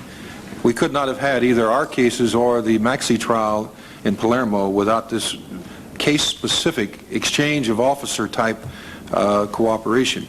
We get a great deal of cooperation out of Hong Kong in dealing with the Chinese triads. We get a great deal of cooperation, particularly DEA does, out of Thailand. I think you're all aware of the problems we have in South America with governments that even want to cooperate having an inability to cooperate. The Colombian cartel, the Medellin cartel, is probably the most powerful drug trafficking group in the world today, and frankly the government of Colombia has a difficult time in dealing with it. There are other areas of the world where cooperation is not as extensive, and where in fact various levels of government up to the leadership have been corrupted by the drug traffickers. But let me go to another area. There are some who indicate that the capability of the LCN to dominate certain unions is fundamental to their success, that the skimming off of funds from various programs is basic to their growth and success. Judge Sessions or your colleague, would you care to comment on that? I believe that you're absolutely correct, Senator, that that is a prime area where, along with corruption, the LCN is able to spread its tentacles throughout the United States, and through the workings of and domination of the leadership of the unions is able to do that in those specific instances where it's involved. I'll ask either Mr. Revelle or Mr. Daniels to comment on specifics if you would like to hear those. Yes. Four national unions are substantially dominated by organized crime. Obviously the International Brotherhood of Teamsters, which has been well documented, the Hotel and Restaurant Workers Union, the International Longshoremen's Association, and the International Laborers Union have significant degree of organized crime involvement and in some instances specific domination of their leadership activities. That makes available their pension funds, their health and welfare funds, contract relationships, all for corrupting activities. And it's in that area that I think that the LCN is sustaining itself even above and beyond its gambling and drug trafficking. We had, as you know, extensive hearings on the Teamsters when under Chairman Nunn many years ago, and of the hotel workers when I was chairman. But are you saying you don't think any real progress has been made in ridding those representatives of workers of domination by the organized crime? I think we are making progress. I think the trusteeship of the Teamsters Local 560 in New Jersey, I think the movement by the government to use the civil aspects of RICO to prohibit involvement by organized crime figures in labor union activities is an outgrowth of our specific criminal information. And I believe that the government has to sustain that over a long period of time. It took 30 to 40 years for the LCN to infiltrate and come to dominate these unions. Now, we don't have 30 to 40 years to remove them, but it is going to take some little period of time to in fact bring these cases and to prohibit these individuals from further control of these unions, but that's underway. The use of the trustee provisions in those cases is significant as well, because it means that the union will be able to carry on its business without the effect of that leadership being in place. And I think that's significant use of a statutory capability. My last question for this round would go to the question, you often hear that the unions continue to be run from the prison, that you can incarcerate a boss, but it doesn't prevent him from effectively still directing his activities. Is this true, and if so, why? What can be done to prevent this from occurring in the future? I could not comment as to whether it's absolutely true. Either Mr. Revelle or Mr. Daniels may be able to, but I would say this, Senator. As we all well know, the fact that you're incarcerated... I mean the LCN, Judge Sessions. Yes. The fact that LCN members are incarcerated they do not give up their right to communicate. And of course, it's very difficult to be able to inhibit that particular communication capability. As ingenious as an LCN member might be if incarcerated, or a drug dealer might be if incarcerated, to be able to find the investigative techniques that will meet that and be able to get the intelligence and the information, be able to stop it, is not easy. But I would say that it's one of those things that you need to always pursue, because we know that the prison wall does not necessarily stop the ability or inhibit the ability of a leader to continue his activities. My time is up. Thank you, Senator Roth. I'm concerned about what we can do at this end of the avenue to help this whole process along. On page 24 of your testimony, you indicated some areas you felt legislation was needed. You talked about we need a conspiracy provision in Taft-Hartley, we need some changes in U.S. Code Title 18, we need a civil forfeiture process under RICO, such as other laws provide with regard to Controlled Substance Act, Child Protection, Money Laundering Act. Is that a complete list, or do you have a wish list that you would like to see us work on at this end of the avenue? This is something we need to do here to help you in your efforts. And if before you reply, if there is not such a list, I would request that such a list be formulated and sent to the committee so we can take some action on this. Senator, I'm grateful, because there is not in existence a wish list, but there are a lot of wishes, and you've gotten some of those. I might enumerate them for you, and then with the right to add it for the record and send it specifically to you, I would add all those. You had indicated that you were aware of our need for conspiracy provisions to be added to Title 29, United States Code, Section 186, concerning the conspiracy provisions for the Taft-Hartley Act. To be able to add in those conspiracy provisions might be extremely helpful. You mentioned the forfeiture provisions as to civil RICO. That is, being able to add to the criminal statutes similar provisions that would allow us, without having to wait for the conviction and the finality of that trial, to be able to attack assets. That could be extremely helpful. We talked specifically, and you mentioned just now, the amendment of Section 1952 of Title 18 United States Code to be able to attack monies that are coming into the United States from outside activity and being invested in the United States in legitimate or other activities in the United States. In other words, to be able to deal with incoming money in a fashion that was compatible with what would happen in the United States with that same kind of money, that same kind of activity. Additionally, we've talked about, and I will carefully try to delineate it, in connection with our need to gain information that flows from the grand jury process. You know now that under a judge's signature, at the time that information is developed before a grand jury, the United States Attorney is enabled, if he chooses to disseminate information to other law enforcement agencies that are appropriate under that circumstance. If, in fact, we had that capability, Title 28, Section 524C of the United States Code, to permit the use of the proceeds of forfeited property to support our automation initiatives. We've talked about that. We know we have tremendous needs. We know so much of what we do needs to have a common and strong intelligence base. And to fund our automation processes is a very expensive process, as I'm sure you're well aware. So that's a possibility. We looked at the possible need to be able to have legislative assistance to allow us to lease space without disclosing the government's involvement in a particular case. That's, again, a very sensitive area, and yet many times we are caught waiting in our need to be able to have an investigative technique applied through the use of leased space that might give us proximity to particular activity. We've talked about the necessity of being allowed to issue appropriate administrative summons so that we would be able, without going through the grand jury processes, by the issuance of summons, to gain material before otherwise we could get hold of it. That, again, is a very sensitive area, but I would like to discuss the possibility of that with you. Good, and if you can give us a complete list of that. We won't have time this morning to go into a lot of questions on details of specific legislative proposals other than just as you have enumerated these. But if you can give us a paper on that, I'd appreciate it very much, and I'm sure the committee would find it valuable, and we could perhaps propose some of the legislative things that you think would be of help. Thank you, Senator. I look forward to that opportunity to do exactly that, sir. Good. Just following up on that a little bit, though, you mentioned the ability of the U.S. attorneys to do certain things and to release certain information there. Does the new directive from the Attorney General give you any difficulty?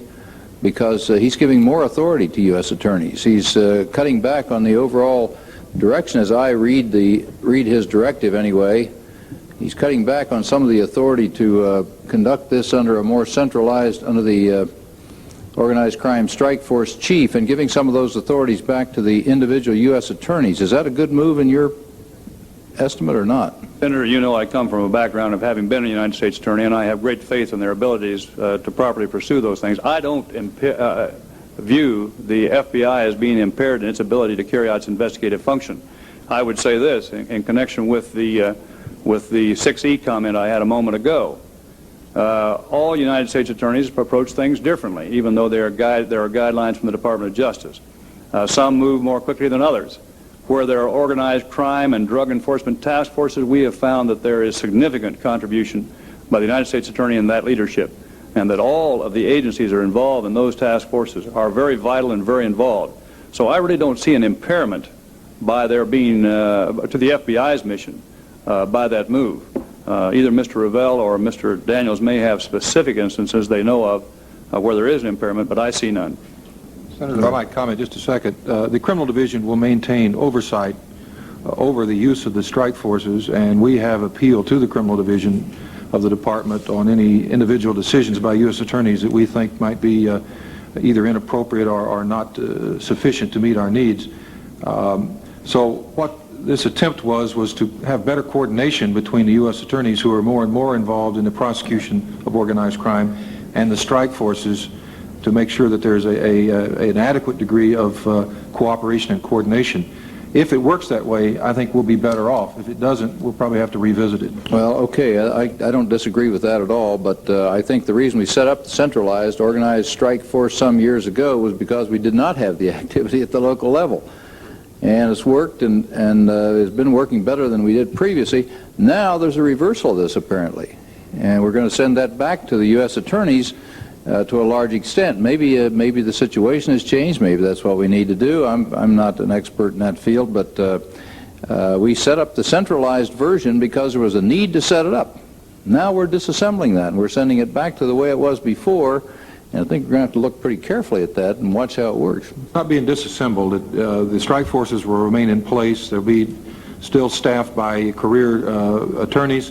What they do have to do is coordinate their activities under the overall leadership of the local U.S. attorney.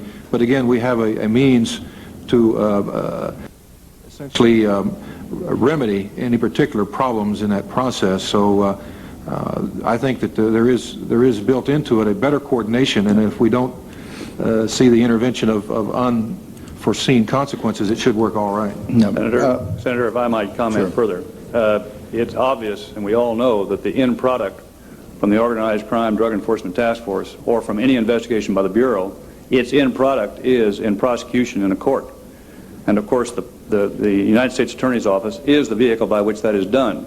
So I presume that the direction of the Attorney General to do that, that is to bring back under the directorship of the leadership of the United States Attorney, was designed to be sure that the end product that we brought to the United States Attorney for prosecution, both from the task force and otherwise, was the kind of product that would result in a successful prosecution. Okay. Resources to do the job. You mentioned on page 15 of your testimony and also page 22, you allude to if you have the resources, or I don't have the exact language here, but it's you indicate that you perhaps might need additional help. And I would ask on your budget requests, have you received the funding you wanted on your budget requests? If not, why not?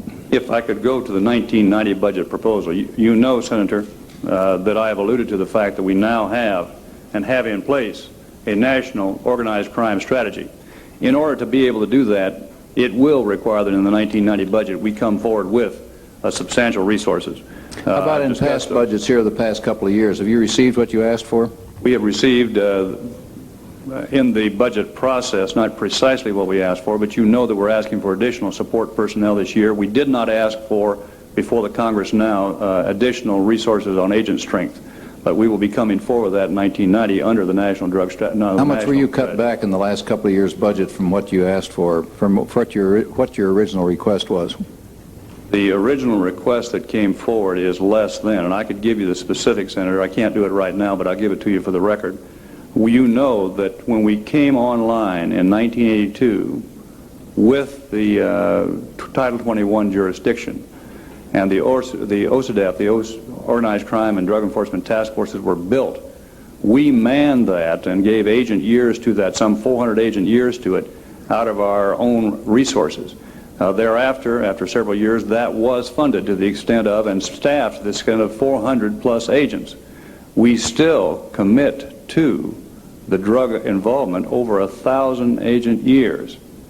That came out of the organized crime in large measure. We scrapped for them wherever we could find them. So in the last several years, we have cut back. My time is up here. I didn't mean to be verbose. Here, but I'd like to know what, do you feel you have the money to do the job? You're sort of running around my question here a little bit, with all due respect.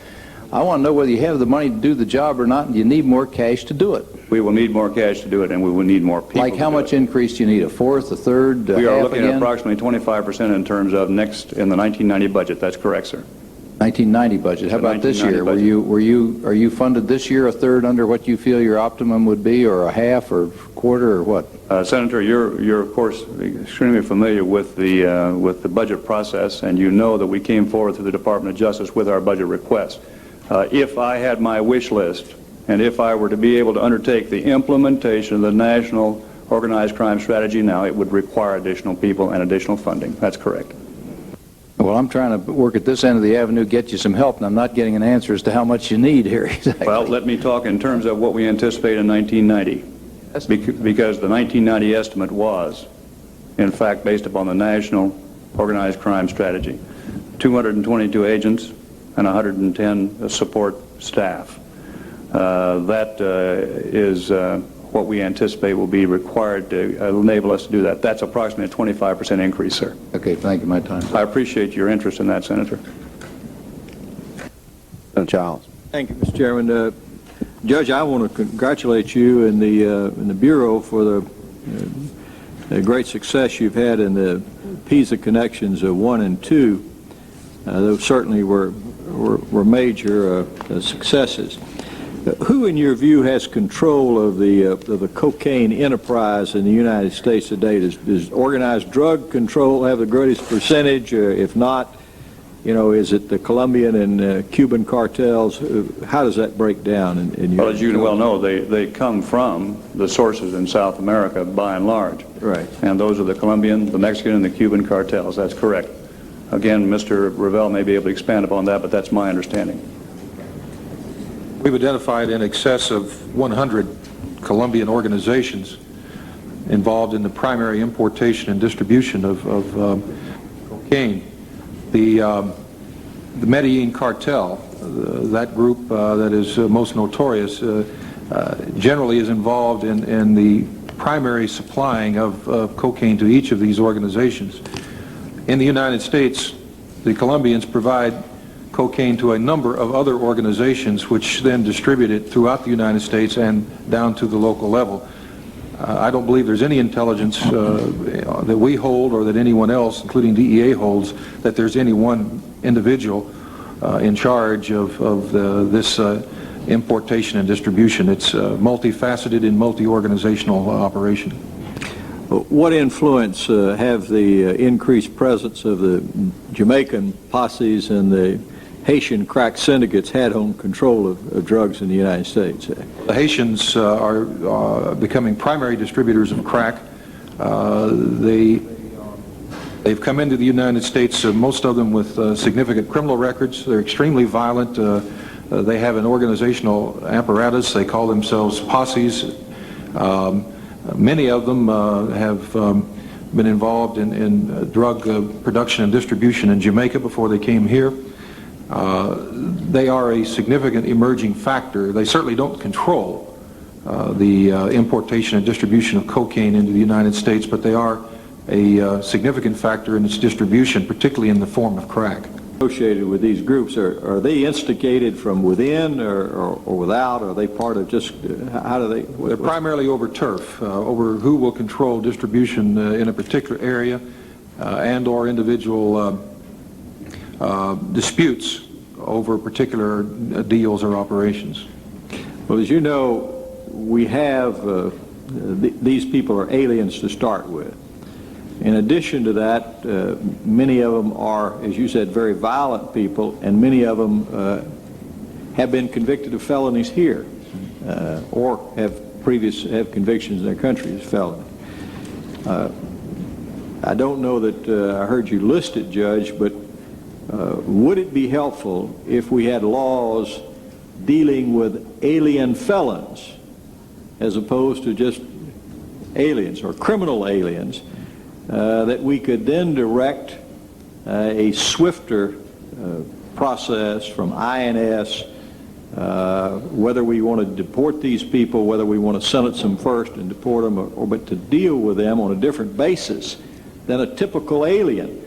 What I find in my state is that these people, many Haitians or Jamaicans, they travel from Tampa to Orlando. They have many aliases. They make bond and they're turned over. INS is sort of trying to keep track of them, but with sort of treating them like all of the other aliens we have, and we're covered up with aliens. Do we need some legislation in that regard? Senator, I think you're perceptive. I know that it's an extremely delicate process because America opens its arms to people who come to our shores, and we know that. At the same time, where there is a felony conviction, and the process that is taken under that one is so belabored and so long and so time-consuming and so long to be effective, I think that kind of legislation, carefully balanced, would be a tremendous help to law enforcement. It is a very delicate area because we know that we want to be sure that due process is afforded in all those instances, and it's hard to do that. Well, I've introduced a series of bills, 5 or 6 in that regard, that, dealing with how we deport them, how we deal with them, and we are going to hold a hearing. I think the Judiciary Committee has finally agreed to a hearing this Thursday. I'd like to have you all look at that legislation and have any comments that we can have. Thank you, sir. I'll appreciate that. Do you have the number of it there, or can you furnish that for me, sir? They are bills 962 through 966, Senate Bill 962 and 966. Thank you, sir. 5 bills, I think. I wanted to ask you, it seems like in the recent case that you have that there was a bartering of cocaine for heroin. My understanding is now that some of the cocaine that's going to Europe and was going in is processing through this country. Would you say we've reached a point where we almost need to declare ourselves a trafficking, not a trafficking country, but a transit country, a definition that the State Department now uses, or that we use in looking at other countries as to whether there's major transit of drugs through them? For cocaine, are we a transit country? Senator, I was not familiar and am not familiar with that definition of the State Department, but I will say this. We know that the Sicilian Mafia, in connection with that particular case, was bartering for heroin for cocaine that came from South American sources through the United States. But that was Sicilian we don't Mafia. we haven't tried to put a pound or kilo definition on that, or they haven't, because but I think they say significant volume of narcotic substances. We're now looking at whether Haiti and Honduras should be considered trafficking countries, should be transit countries. Daniel may be able to speak more directly and effectively to that, sir. We are, in my opinion, becoming a transshipment country only because of the reason that the cost of cocaine in the United States has dropped considerably in the last 3 or 4 years. You can probably purchase a kilo of cocaine retail for approximately $20,000. Wholesale much cheaper on the streets of Miami. Much cheaper, right? Yes, we're talking maybe $8,000 or $9,000 wholesale. In Europe, of course, the price of cocaine is still selling for $50,000 to $55,000 a kilo. So consequently, it stands to reason that the market is much better in Europe than it is here for the Colombian traffickers. Well, what kind of connections, you just said that you know that the Colombians, the Medellin cartel and all those, then they break it up. Do they have a formal tie with the LCN? Are there... Well, these are ad hoc relationships that develop on the basis of mutual needs, the need to distribute the supply and the need to have additional drugs in the inventory. So these relationships generally are through introductions by mutual criminal associates. They develop very gingerly over a period of time, and then once they're connected, they operate rather extensively. Knowing of your intelligence and the work that you've done on that, I know certainly with the major LCN and organized crime, what kind of intelligence did you have on the syndicates led by the alien felons? I'm talking about now primarily the Haitian and Jamaican networks. Can you identify those people, the bosses? The greatest amount of work in that area has been done by some local police departments, including Kansas City, Chief Joyner, and by ATF. We have instituted, on the basis of more recent information... Orlando Police Department. Orlando Police Department. There's a number of police departments around the country who've done an excellent job in identifying the activities of those Jamaican posses. And the ATF has, because of their involvement in particularly automatic weapons, has done a great deal of intelligence collection. We have started that process on a nationwide basis, but we are not as advanced at this point as I'd like to tell you that we could be. Well, Senator, in that regard, you know, of course, DEA has international drug trafficking information, and Mr. Long, the Drug Enforcement Administration, might well be able to provide that information for you. Yes, sir. Judge, in the strategy that you're talking about that you're hoping to begin to implement in the 90s when you're seeking this additional funding. We are now implementing. You're now implementing. Yes, sir. But you're, all right. How do you include in that strategy the attack on these crack and cocaine posses and movements that are coming in primarily through the South? The national, of course, the national drug strategy deals with that. I also indicate to you that along with the organized crime national strategy, Mr. Lawn at the DEA and I, on behalf of the FBI, put together in January what has been called the Joint Drug Plan, which is a beginning to deal with those matters beyond the normal that are cited in particular cities. And we have taken and designated New York, Miami, Chicago, Houston, San Diego, and Los Angeles as being those either level 1 or level 2 cities where the DEA and the FBI will have full cooperation in identification of those targets and those organizations that are dealing directly in those cities and the input that comes from other areas of the country into those cities.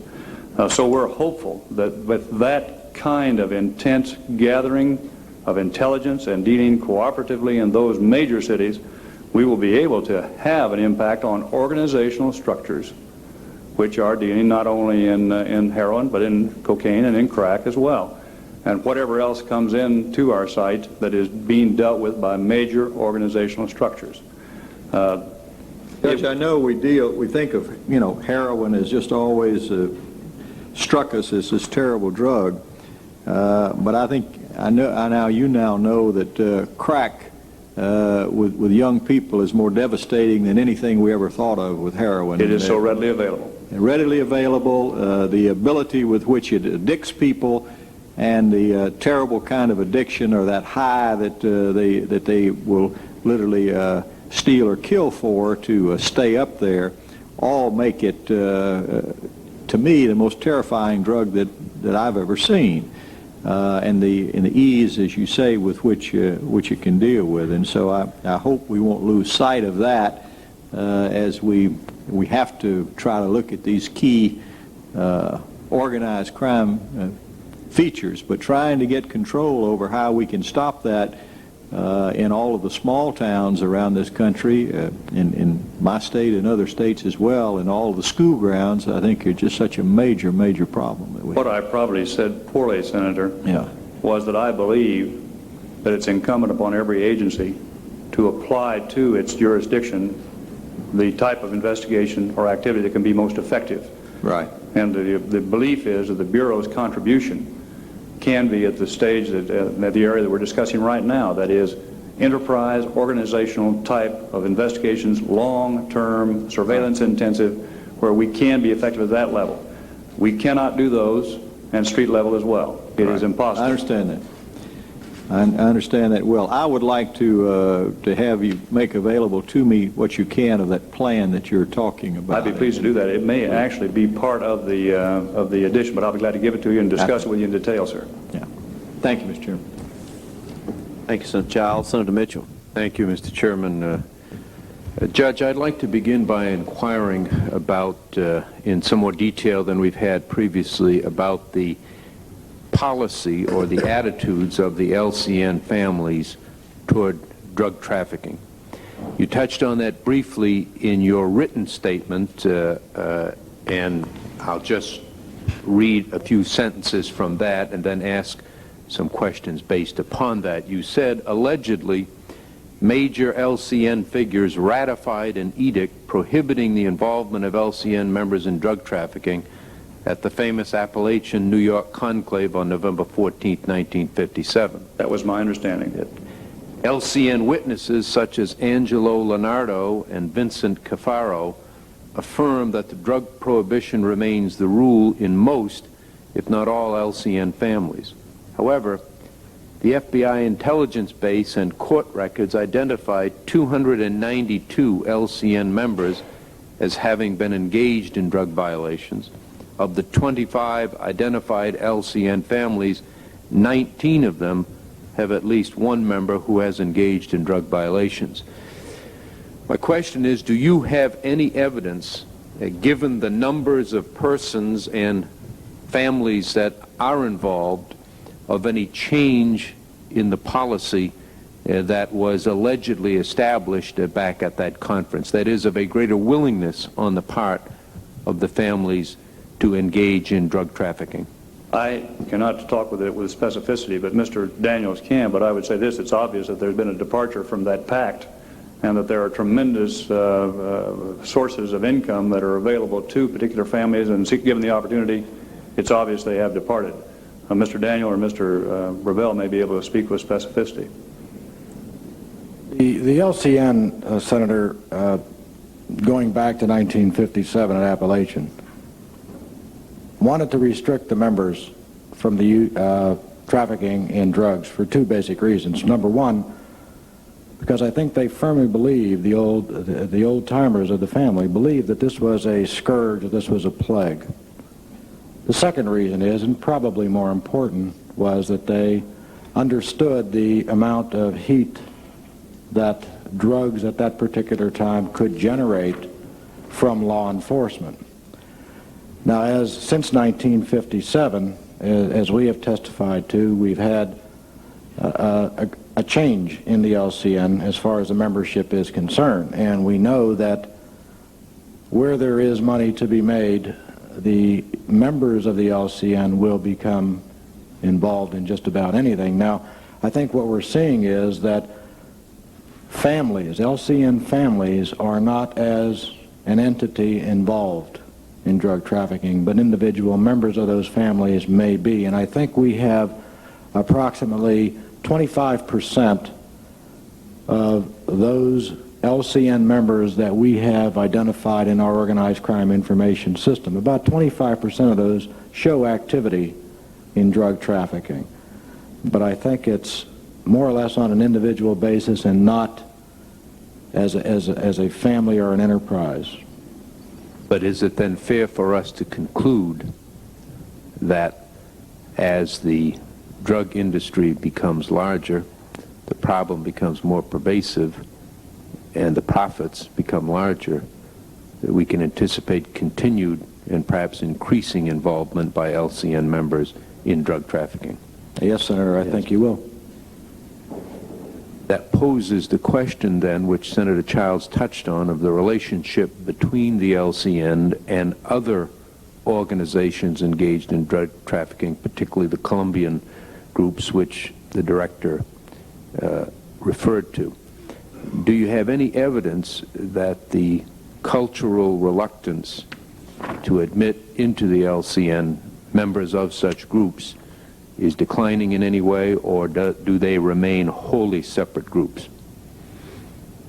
Are you referring to me, Senator? Yeah, I do not know. Mr. Daniel may know whether or not there are other non-LCN persons involved directly in the organizations. I do not know. He may.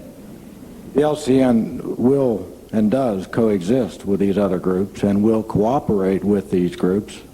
They will cohabitate with these other groups and organizations. They have done so for many, many years with other organized criminal groups, the Asians, the outlaw motorcycle gangs, etc. I don't think that as far as the major cocaine traffickers, the Colombians, the LCN would be in a position to, nor would they want to go head-to-head with the Colombian traffickers, but I think they would be in a position to coexist. My question went toward recruitment practices in the LCN. They have never recruited. Never have. Never have, and I've never seen any intelligence that would indicate they would actually bring them into the blood oath membership. They don't have to. Over the entire history of La Cosa Nostra, they have had very close working relationships. Jewish mobsters, Irish mobsters, those of every ethnic stripe. They have totally incorporated their activities into an integrated approach to various criminal enterprises. But they have never allowed anyone. There's been one change in membership. It used to be that you had to have Sicilian blood on your father's side. The wars were fought, and in fact it was the Neapolitans were able to in fact change the rules so that you had to have Italian blood, so the Neapolitans and the Calabrians could also be members of the LCN.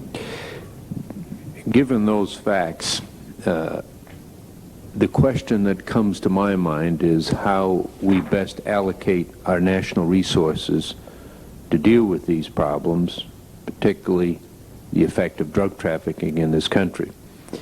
I assume that you have an ongoing review and planning process by which you make judgments as to where your resources should be allocated, and I'm not going to ask you to provide us the substance of that now, but I would like to, anything that ought not to be said in public, obviously I know you won't, but I'd like to get some idea of how you make those decisions. For example, if the entities remain separate, and the evidence is that they do, and there's no indication of a change in LCN recruitment practices, and if the LCN policies remain, at least as to the family policies, not participating in drug trafficking, how do you determine the extent to which resources should be focused on, say, the Colombian drug dealing groups as opposed to the LCN? I'm trying to get at what is the best way to attack that serious problem. The gathering of intelligence is obviously the base from which you flow, and that gathering of intelligence comes from the field and is the type of summary, or results in the type of summary you've seen in evaluation, which makes you decide where you should, in fact, allocate your resources. Mr. Daniel, I think, can provide for you, in fact, I know he can provide for you specifically about the allocations of resources to those specific groups you're discussing. You're referring to, Senator, I assume, the allocation of resources to organized crime and to drugs, is that correct? Yes, that's right. Are you looking for numbers, or? Well, perhaps I'd ask you to do this, to submit in writing to us a description of the process by which the decisions are made, and then the specifics to the extent you can do so. I think it might be better to do that. I'd like to just make one comment on that. Driving in here this morning, I was listening to the radio in my car, and the news report was of a recent public opinion poll announced yesterday, which, according to the brief summary which I heard on the radio, I haven't seen any written documentation of this, the American people now regard drug trafficking and the drug problem in this country as a greater threat to the nation than the nuclear arms race or communism in Central and Latin America. And it seems to me that there may finally be developing the public indignation, intolerance, and concern for that issue that enables those of us who make policy and decide on how to allocate resources, and those of you who enforce the law, to undertake the kind of national effort that I personally believe is necessary and that we have not yet undertaken as a society to deal with this problem. And that's the predicate for my questions about how we allocate our resources. I think one need not agree with the attitudes expressed in the public opinion poll in their precise numerical assignment of what's important. But I think we can all agree that if it's not the most important problem we face, it's one of the most important problems we face. Well, if that's actually the fact, Senator, then we are benefited because of the American public has come to realize the scourge that this drug trafficking has brought upon us. Then, of course, that can effectively be answered by the Congress of the United States. And by the change of attitude about the involvement of Americans themselves, that we will not tolerate what's happening to the fabric of our society. No. And it has to be dealt with. No. It is really undermining the fabric of our society in many ways, not the least of which is that a very substantial part of the American population are themselves lawbreakers. And judges, you know, once a person breaks the law with impunity, the likelihood of an undermining of that person's respect for law and a further violation in other areas is increased. I quite agree.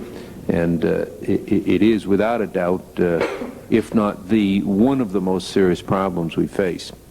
I'd like to just ask one question on an entirely separate matter, and again you may want to provide something in writing on this. You discussed in your written testimony and in exchange with Senator Glenn the question of the use of the civil RICO statute and civil forfeiture provisions that would enhance the ability to utilize forfeiture more quickly at an earlier stage in the proceedings. Yes, sir.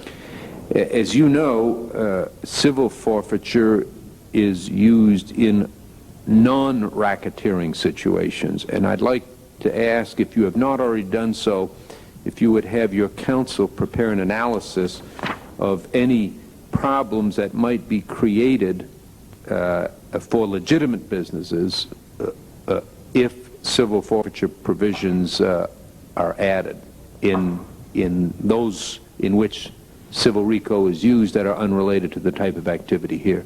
We're talking about adding those types of provisions in connection with criminal forfeiture, so that instead of being bound to do it at the end of the trial or at the tail end, that early on that would be available to you in connection with your activity. Right.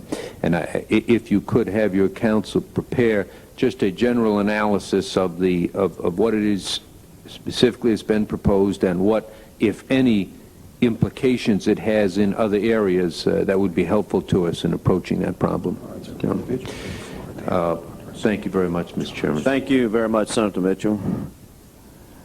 Just one or two other brief questions, and then we'll go to our next witness, at which time we will have to clear the room and take a brief recess while the witness is brought in.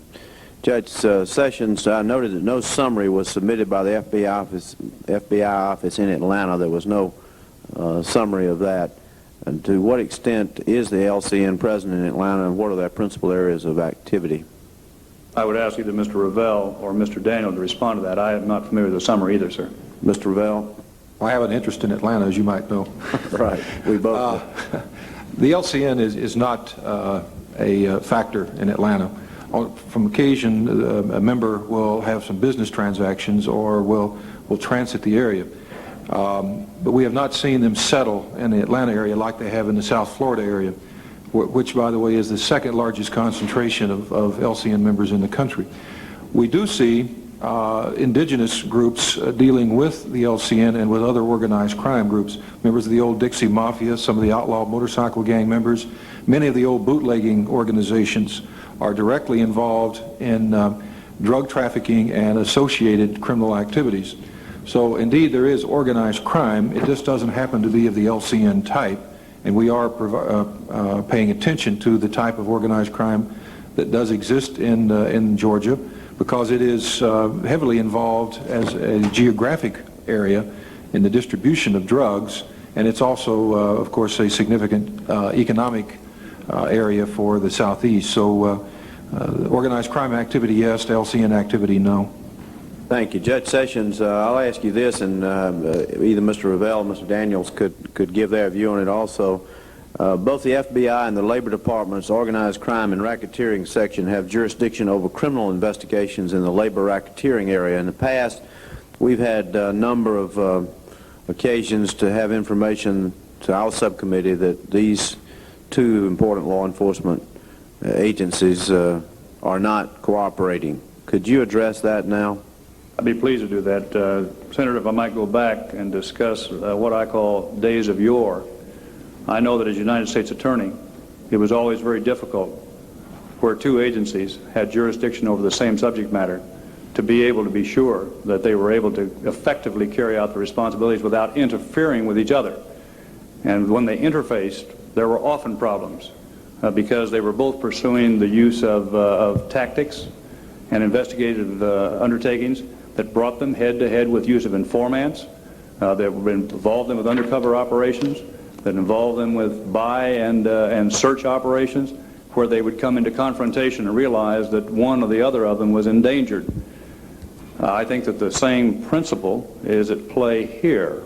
That is, where two vigorous organizations undertake to exercise their jurisdiction of a common target, that you have the natural setting where they could endanger each other's investigations, where they can endanger each other's use of informants, where their undercover operations can be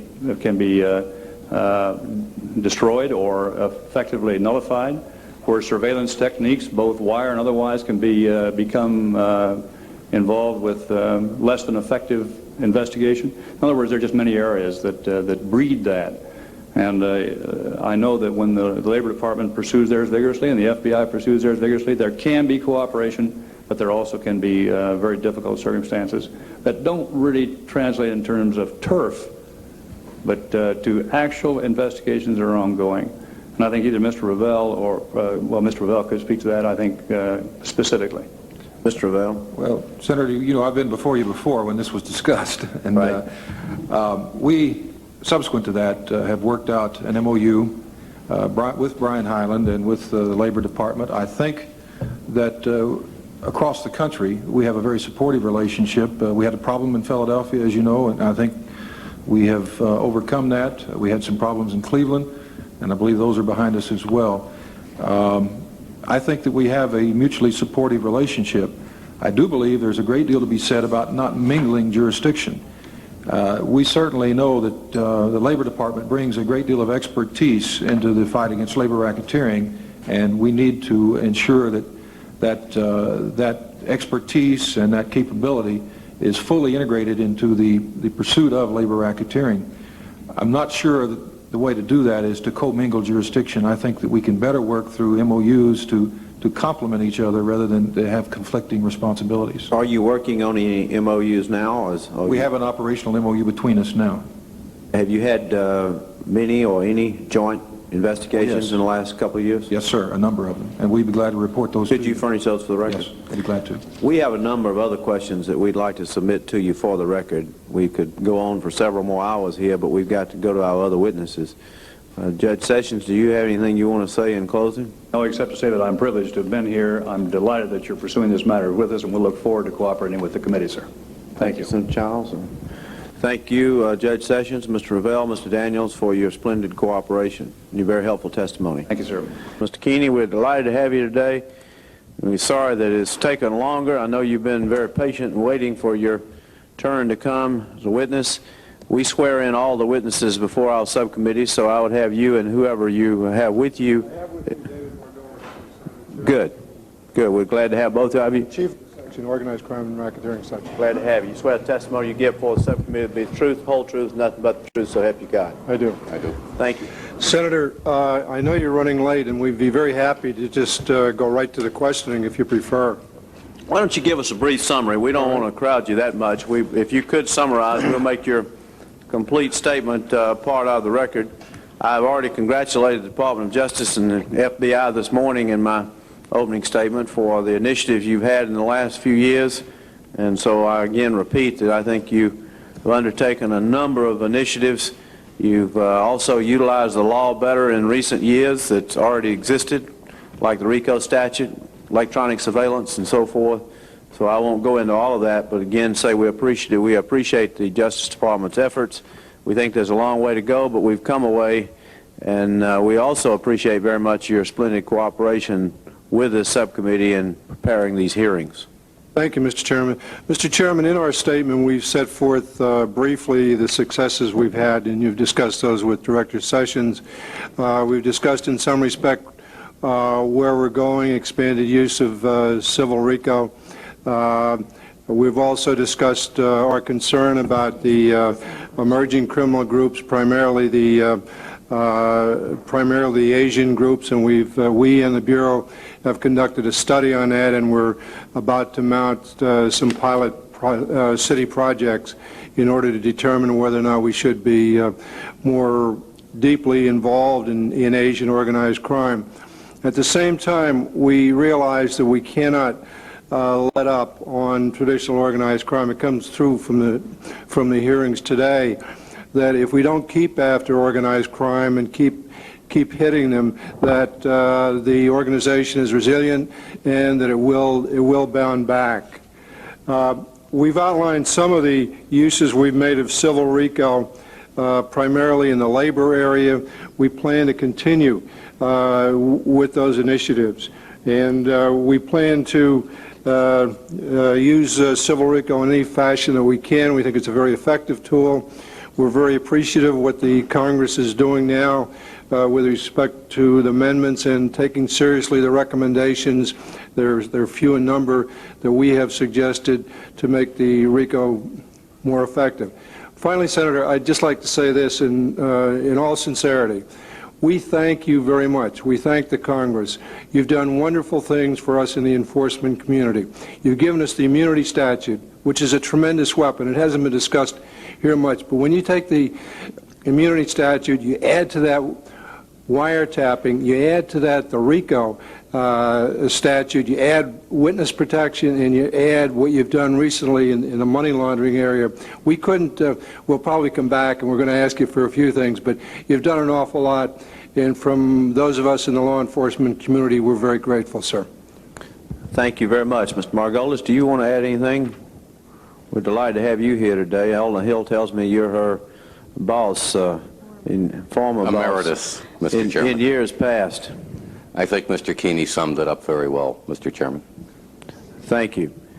I asked Judge Sessions this morning, Mr. Keeney, after congratulating him and the FBI and the Justice Department on the many successful prosecutions, including some of the top people in these organizations, I also read to him then the various field reports from Chicago and Detroit and Kansas City and Los Angeles and Miami and Newark, which say, in essence, we've done a lot of things that put people behind bars, but the activities of the La Cosa Nostra continue in our areas.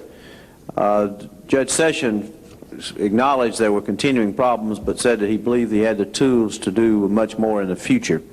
And he was very optimistic, I think, more optimistic than probably we've received testimony on before about properly utilizing these tools and basically making great strides against the La Cosa Nostra.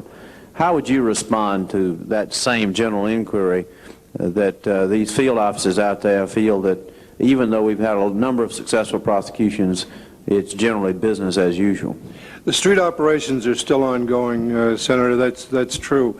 But what we've done is we've taken out the leadership element. In some cities, we're down to the third level. And in any organization, when you take out the leadership and continue to take it out, as we've been doing and as we anticipate we will continue to do, we will start hitting hard at the money-making aspects, the day-to-day operations, the gambling, the loan sharking, and hopefully the narcotics. But narcotics seems like an ending problem. Mr. Chairman, it's not confined to organized crime. It just seems to be a national problem. I'm focusing here for the moment on the day-to-day street activities of the LCN. I'm optimistic if we can continue the way we're going that we will keep them on the run. General Accounting Office will testify later today, and they have submitted a statement which makes several recommendations for improvements in our enforcement efforts against organized crime. I'd like to get your thought on several of these recommendations.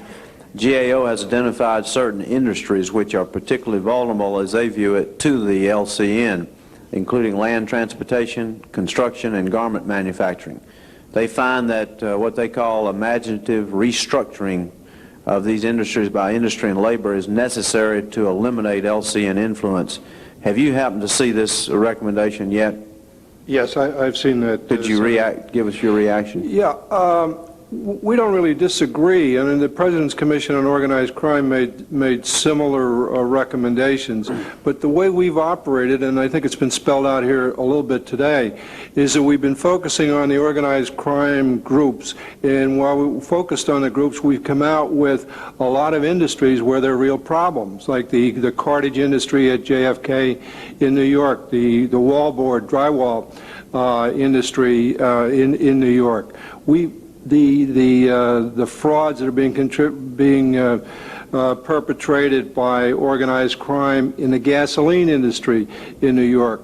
We had the same objective, Senator, but we're coming at it from a little different direction. What we've done along the lines that they're discussing is we've had discussions with, and we're working very closely now with the antitrust division so that they can use their personnel and the tools that they have and can move against industries, particularly those where there's an organized crime element involved in the matter, but you don't have as heavily as you usually have the traditional organized crime muscle being used. those are some of the things we're doing. We're not unaware of the interest in moving into the industries as such. We're doing it, as I say, a little bit differently. Let me try another one, recommendation on you. GAO also recommends increased efforts by the Immigration and Naturalization Service in enforcing the exclusion laws against foreign-based organized criminal immigration. Do you agree with this recommendation? Do you believe there would be a payoff in increased INS efforts? Senator, I really don't know, and I really can't answer that question. Do you want to try it, David?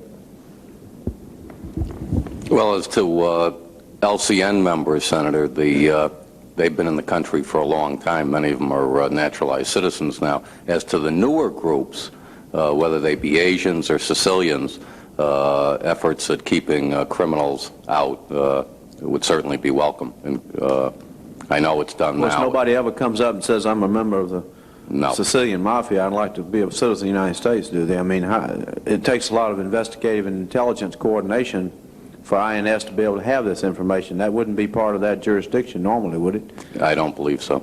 Does your department, does Justice Department, share information as to intelligence and who is a member of the organized criminal activities abroad that may be seeking immigration here, so INS would have an intelligence source? Do you know whether there's any kind of crosswalk between the intelligence of law enforcement and the Immigration and Naturalization Service? There is, and I think the best example of that is Mr. Keeney referred to our pilot projects on Asian organized crime. The Immigration and Naturalization Service is going to be a key player in that program.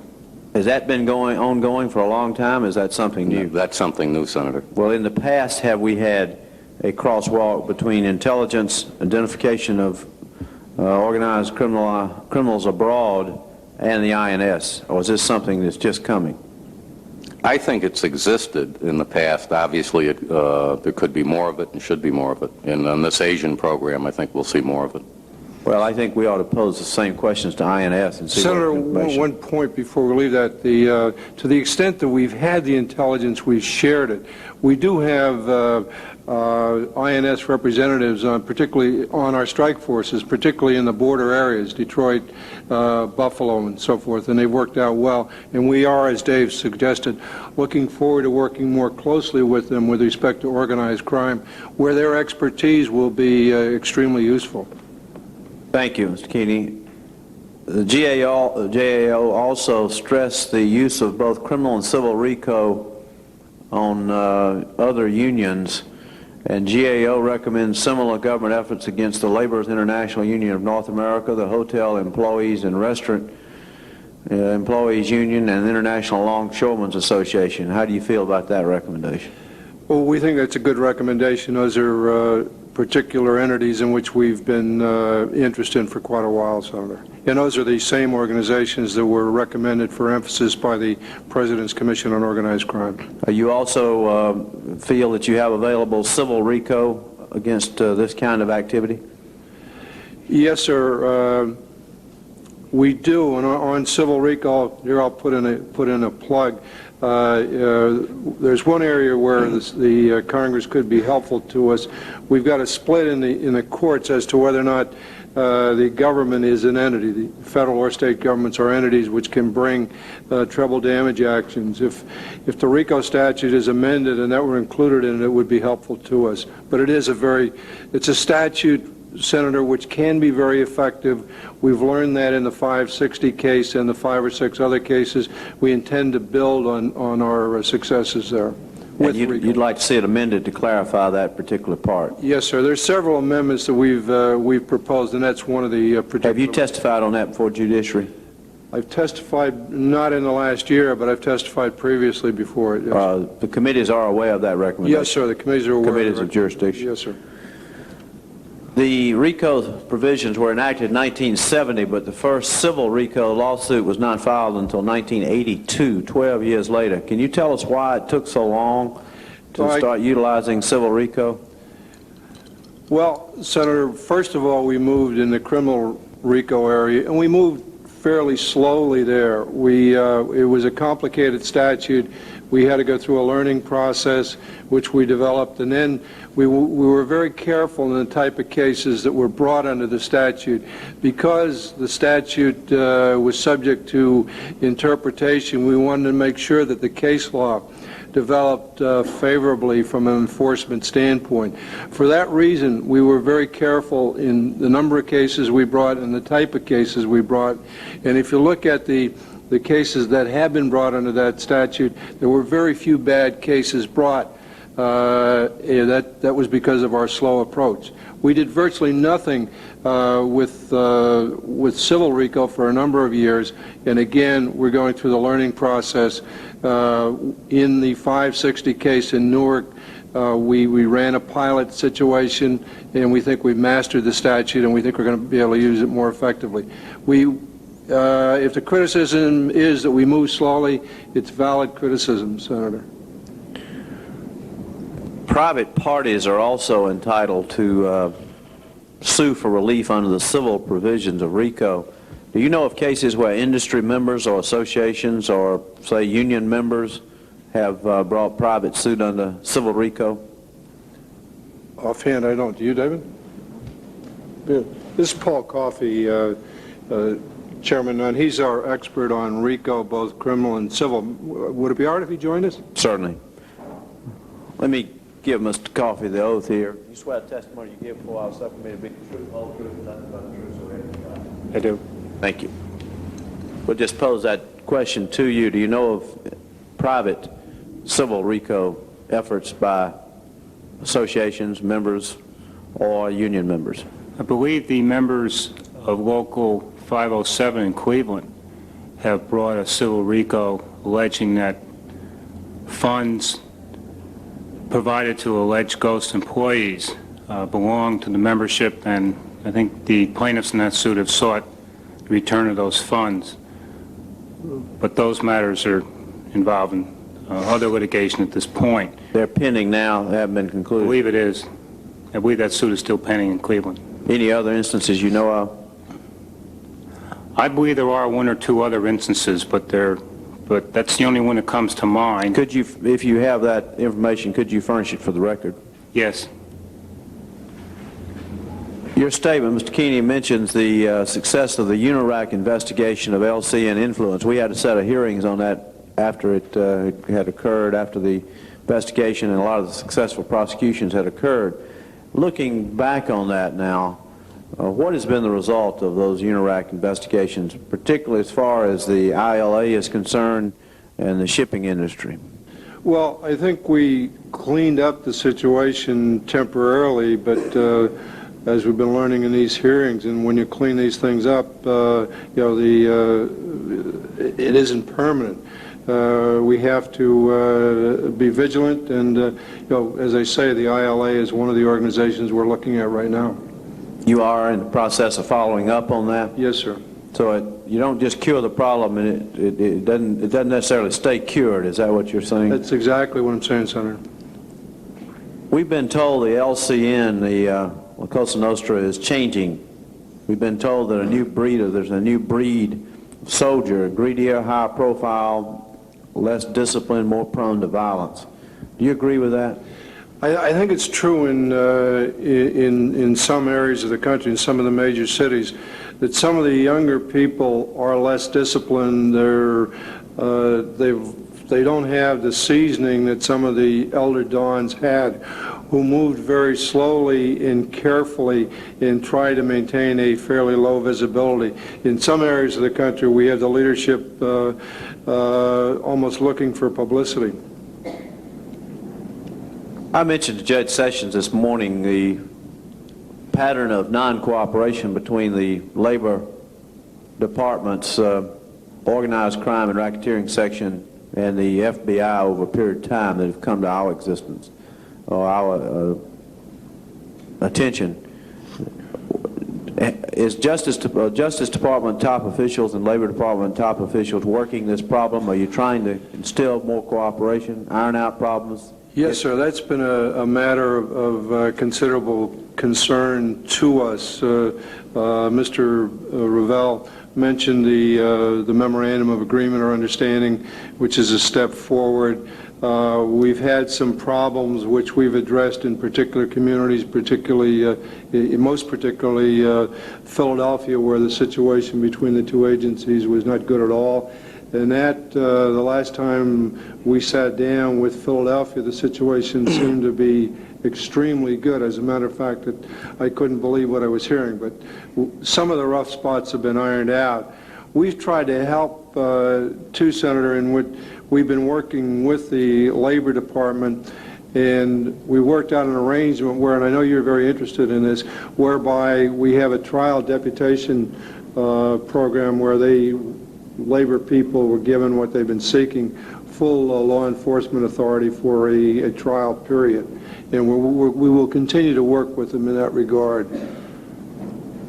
Well, that's encouraging. We've gotten into that several times and been rather discouraged about the lack of coordination.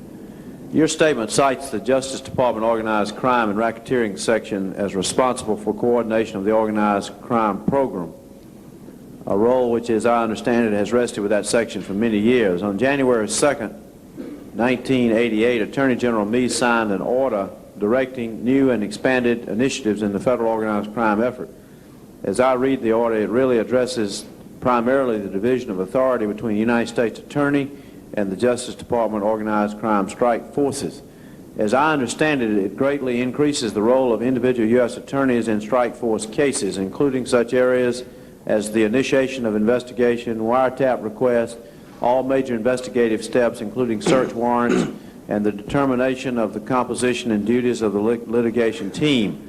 The order even names the U.S. Attorney, as opposed to strike force superiors in Washington, as the rating official for the performance rating of the local strike force chief.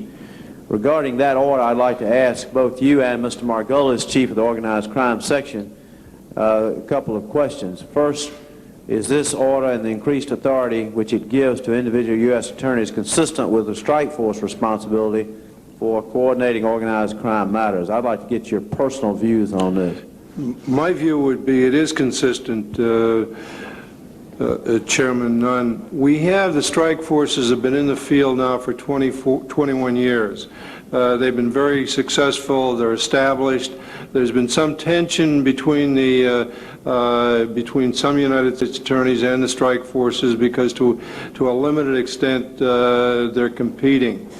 However, what the Attorney General tried to do here was to recognize those tensions and encourage the United States attorneys to become more active. And some of the things that you've read out there, Senator, are things that have been on the books for years. I mean, the case initiation reports go to and have gone to the United States attorneys for a number of years. Wiretap applications we've always intended, and correct me if I'm wrong, Mr. Margolis, always intended that they go through the United States Attorney. It's just a bringing together in a closer way the strike force operation and the United States Attorney. Mr. Margolis, could you give us your personal view on this? Do you believe this was necessary, and do you believe it's gone too far? I should point out, Senator, that I think that there is no substantive change in this new initiative of January 20th, except for the change in rating official. That is a substantive change. That's a major change. Everything else that's in that memo has always been in the strike force guidelines, and it's a matter of re-emphasis at this point. Re-emphasis does never hurts. As to the rating official situation, I'm not going to sit here and tell you that I recommended that, but it's there. I've got 14 strike force chiefs who will do what they think is right regardless of who rates them, so I think that's something we can live with, and if we can't live with it, I'll be the first one after July 1st of '89, when it's first effective, I'll be the first one to say so. But I think we can live with it. Especially, you'll note that the reviewing official, who's the final say on any rating, is the Assistant Attorney General for the Criminal Division, not the United States Attorney. So you have some possible misgivings about that one? No bureaucrat likes to lose any of his turf, and I'm no different from anyone else. But I think compared with the alternatives, we can live with it. What other areas do you have? What other areas would you say we ought to watch carefully? Let me put it that way. In terms of the relationship between strike force and U.S. Attorney. Well, I think what we all have to watch, the Senate and ourselves, is to make sure that while a little competition makes everybody work harder, that it doesn't become dysfunctional. You were talking a minute ago about the Labor Department and the FBI. Strike force attorneys, United States attorneys are all proud. They're all professionals. Up to a point, everybody works harder with competition. I think what the Attorney General intended to accomplish here with these expanded and new initiatives was to make sure that the aggressiveness and competition is channeled correctly, and we'll see what happens. Keeney, Mr. Margolis, we appreciate both of you being here. Would you like to add anything else this afternoon? Do you have any other recommendations for us? We'll be asking you some written questions for the record. Senator, we will be responding. There's certain suggestions made here today, one of which is civil forfeiture in the RICO area. That I wouldn't want to leave the impression that any of us here thought that that's a very simple matter, because it's not. Because you're changing the. Can you pull that mic up a little bit, please? Oh, excuse me.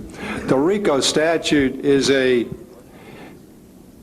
basically an in personam statute, and when you're talking about forfeiture, and that's what I'm talking about right now, giving us a civil RICO forfeiture provision, I'm all in favor of it. But you have to keep in mind that that for the most part, not for the most part, that civil forfeiture is an in rem matter, and what we're dealing with in the criminal provisions is an in personam matter. Just want to leave a caveat that this is not a simple fix. That if you're going to attempt it, that staff is going to have to work with us very closely and try and come up with a viable statute. I'm not opposing it. I'm just suggesting that it's not something that can be done simply. Any other suggestions for us this afternoon? Mr. Margolis, do you have anything? Mr. Chairman, just in response to a question you asked a minute earlier about the difference between the old mob and the new mob in the United States, in reading through the materials, it's clear they do business very similar to the way they did it back in Joe Valachi's day. But one of the differences I notice now is the younger people are more desperate. They are less insulated, so they have to get out front when they're committing crimes. And finally, when they see witnesses like you had here today, and you will be having later in these hearings, they don't know who to trust, and that wreaks havoc with them. And I think that's important. Thank you. Thank you, sir. Appreciate both of you being here, and thank you for your cooperation.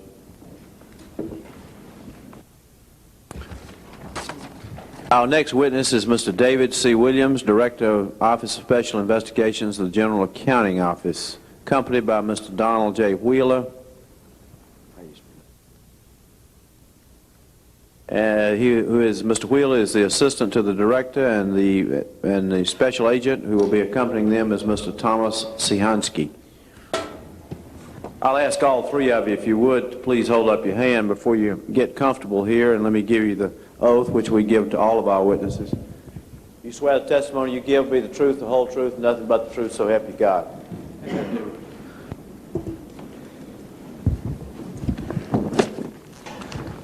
Mr. Williams, we're delighted to have you here today. We're running late, as you well know. We appreciate not only your tremendous work, but also your patience in awaiting your testimony today. So we thank you for being here, and we're delighted to receive your testimony. Mr. Chairman, I appreciate this opportunity to appear here today. At your request, the Office of Special Investigations, U.S. General Accounting Office, has gathered information on the effectiveness of the U.S. government's law enforcement efforts directed against La Cosa Nostra and on the future course of those efforts. Today I will discuss the results of our examination. Much of our information was gained from extensive interviews with individuals in the law enforcement community including members of the federal strike forces, state government agencies, various United States attorneys' offices. We relied heavily on the knowledge, judgment, and experience of these individuals. The LCN criminal enterprises are secretive in nature. Therefore, the size of the LCN and the scope of its activities are difficult to determine. The effects of the government's efforts directed against it are difficult to judge as well. Nonetheless, it's clear that the government has had recent successes against the LCN. At the same time, law enforcement officials have informed us that the LCN still survives and possesses an array of assets and revenue-earning enterprises, both legitimate and illegitimate. Today, I will address the government's recent efforts directed against the LCN and conclude with some suggestions as to the future direction of those efforts, which we've gathered in our interviews with law enforcement officials. I'd like to begin, however, by addressing the LCN's origin and evolution. The LCN can be traced to a revolutionary organization in Sicily called the Mafia. Elements of the Mafia fled Italy and immigrated to this country during the late 1800s. By 1890, Mafia organizations were established in New Orleans, New York, and elsewhere. In the 1920s, Prohibition provided these organizations with opportunities to develop great wealth and power. By 1931, La Cosa Nostra, the American version of the Mafia, had become organized and operational following a violent war of consolidation. In the nearly 60 years of the LCN's evolution, a sophisticated and stable criminal organization has developed with rules and a behavioral code that have contributed to its success and survival. The Federal Bureau of Investigation has estimated that the LCN empire consists of 25 independent families, or centers of power, that together contain 2,000 members. Remarkably similar ruling bureaucracies are found among the families and have existed since the LCN's early years. Behavior in the family is dictated by a code. The strongest features of this code are respect for the LCN leaders and omerta, which dictates that members are forbidden from betraying one another to the police. Another feature of the LCN is its dependence upon violence. The LCN's sole purpose is to make money while reducing the risks of apprehension for its hierarchy. The backbone of the organization is its reliance on street vice, such as narcotics, gambling, and loan sharking. One of the LCN's most insidious enterprises is labor racketeering, which not only generates cash but also provides the LCN with power and influence. Most of the thousands of labor unions in this country are law-abiding and free of any associations with organized crime. However, for many years, the LCN has exploited some labor unions. In many cases, the LCN-dominated unions have proven to be particularly valuable to the LCN in gaining and maintaining control of industries such as construction, transportation, and meat processing. There is a transition in the way that the LCN has exploited unions over the years. Between the 1930s and the 1950s, the emphasis was on pilferage from the general union funds. In the 1960s and early 1970s, the LCN stole from union benefit funds through loan schemes and used the proceeds to finance LCN enterprises and purchase business assets. However, because of the risks of laws such as ERISA, the Employee Retirement Income Security Act, and more recently the Crime Control Act of 1984, the LCN has been forced to change its tactics. In recent years, the LCN has developed highly sophisticated schemes that drain the union's trillion-dollar pension and welfare funds through phony service providers and through cooperative service providers that kick back overcharges to the LCN. These mob service providers include medical, dental, eye care clinics, legal service providers, financial planners, and accountants. The LCN is so deeply involved in certain industries such as shipping, construction, meat processing, and waste disposal that sectors of the U.S. economy are heavily influenced by the mob's presence. From its holdings in legitimate businesses and its dominance of certain unions, the LCN has acquired a veneer of respectability. This has been translated into an impressive network of political and corporate contacts. Over the years, the government has made great strides in its effort to dismantle the LCN and its powerful network. In 1951, a congressional committee chaired by Senator Estes Kefauver declared that a nationwide crime cartel, which it called the Mafia, operated in many large cities throughout the United States. In 1957, authorities discovered at least 75 of the nation's organized crime leaders gathered for a meeting in Appalachian, New York. Following this discovery, public hearings were held by Senator John L. McClellan, chairman of the Senate Permanent Subcommittee on Investigations. and disclosed further evidence of a massive criminal organization in the United States. A highlight of these hearings was the defection and testimony of LCN soldier Joseph Valachi. After the McClellan Committee hearings, then Attorney General Robert Kennedy launched a concerted federal law enforcement effort against the LCN. In the late 60s, the Department of Justice created its Organized Crime Strike Force, which brought together senior investigators and career prosecutors to investigate and prosecute LCN figures.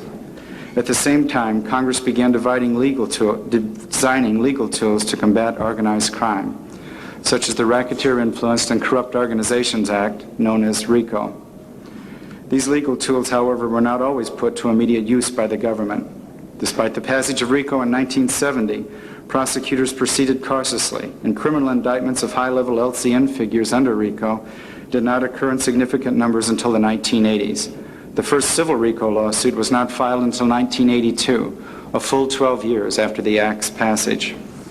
The prosecutors' caution was attributable in part to their need to become familiar with the new law and their uncertainty as to how the courts would react to such a far-reaching statute. However, in retrospect, such a lengthy delay in the use of RICO is difficult to justify. During the early stages of the government's concerted efforts, another important development occurred: the increased usage of electronic surveillance. Around 1980, the government began emphasizing the use of wiretaps and room microphones in organized crime enforcement efforts with a view toward focusing their energies on larger criminal conspiracies engaged in by the LCN. LCN specialists within the United States Attorney's Office in the Southern District of New York and the FBI began focusing their efforts on the leadership of the five families, the Colombo, Gambino, Genovese, Lucchese, and Bonanno families. These efforts produced significant results. The commission case resulted in the conviction of 3 of the New York City bosses on labor racketeering charges related to the control of the concrete industry in New York City.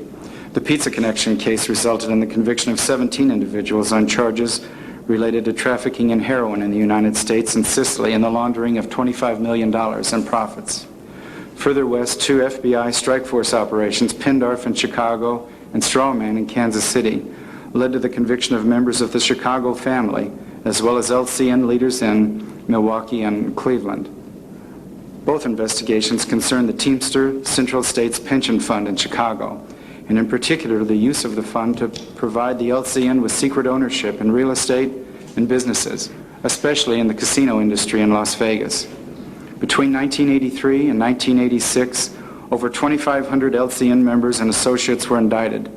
Among those convicted were the following 16 mob bosses: Tony Salerno, Tony Corallo, Carmine Persico, Philip Rastelli, Eugene Smaldoni, Carlos Marcello, Joseph Ayupa, Nick Savella, Carl Savella, Dominic Brooklier, Frank Ballesteri, Gennaro Angiulo, Russell Buffalino, Nicodemo Scarfo, James Licavoli, and Michael Tripiano. In recent years, court-imposed penalties have also allowed the government to begin seizing cash and other assets from the LCN. In 1982, 22 years after the McClellan hearings exposed the LCN union connection, the government sought to place the International Brotherhood of Teamsters Local 560 into trusteeship. Since then, the government has sought to place 5 other LCN-dominated unions into trusteeship. The membership losses caused by the government's continuous war have presented the LCN with numerous problems. First, the recent convictions of LCN leaders have left leadership vacancies. This has forced sudden promotions from lower, less experienced ranks and has created operational difficulties. Let me explain how forced promotions have damaged the LCN's operations. The LCN has several tiers of criminal enterprises. The lowest level, street crime enterprises such as illegal drug sales, gambling, and loan sharking are managed by soldiers and associates and do not require sophisticated management skills and contacts. They rely heavily on intimidation, threats, and violence. The higher tiers of criminal enterprises, such as industry management, political corruption, and labor racketeering, are conducted by the LCN leadership. The activities at these levels rely on networking between the LCN and co-conspirators who craft fragile and complex agreements for their mutual benefit. Overseeing these activities requires managerial ability and experience. Inexperienced, violent wise guys who are promoted too suddenly to the LCN's top management to replace convicted leaders lack the skills needed to oversee the more sophisticated enterprises operated by the upper levels of the LCN. Secondly, the LCN cannot simply hire entry-level replacements. Recruitment is risky. Undercover agents and confidential informants from a host of law enforcement agencies eagerly await recruitment opportunities. Today, the law enforcement community has a number of effective legal tools to assist in its efforts directed against the LCN. I've already mentioned RICO. Prior to the passage of RICO, attacking an organized crime criminal group was an awkward affair. With the passage of RICO, the entire picture of the organization's criminal behavior and the involvement of its leaders in directing that behavior can be captured and presented. Additionally, the Act prescribes serious criminal penalties for the kinds of crimes that top LCN leaders engage in. The Comprehensive Control Act of 1984, co-sponsored by you, Mr. Chairman, amended and strengthened various provisions of the federal law dealing with labor racketeering. With the passage of this act, individuals involved in bribes or payoffs now face felony charges. Additionally, the act lengthened the list of criminal violations that are a bar to the employment in labor management relation positions and positions in employee benefit plans. The act also increased the period that a convicted labor racketeer could be barred from 5 to 13 years. How much has this statute had to do with recent prosecutions? Has it come into play very often? We worked on this one a long time. It's been in effect now, what, 3 years? Almost 3.5 years. Has it been utilized very much? Have there been many convictions? Sir, that particular act is used primarily to follow up on convictions and to follow up on government initiatives. In order to proceed on a prosecution, the government has, the Justice Department has taken the position that a union leader must be warned. And then if he is in defiance of that warning, then they'll proceed with a prosecution. That conservative position has prevented prosecutions, but it's been a very effective tool in enforcing the progress that the government's made in those areas. What about the disqualification from serving in labor management positions after conviction? Has that come into play very much? Yes, sir, that's been fairly effective.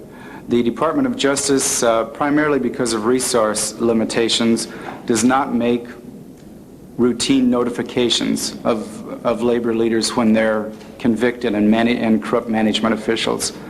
They only make notifications when they have some reason to believe that those individuals are going to remain in their position.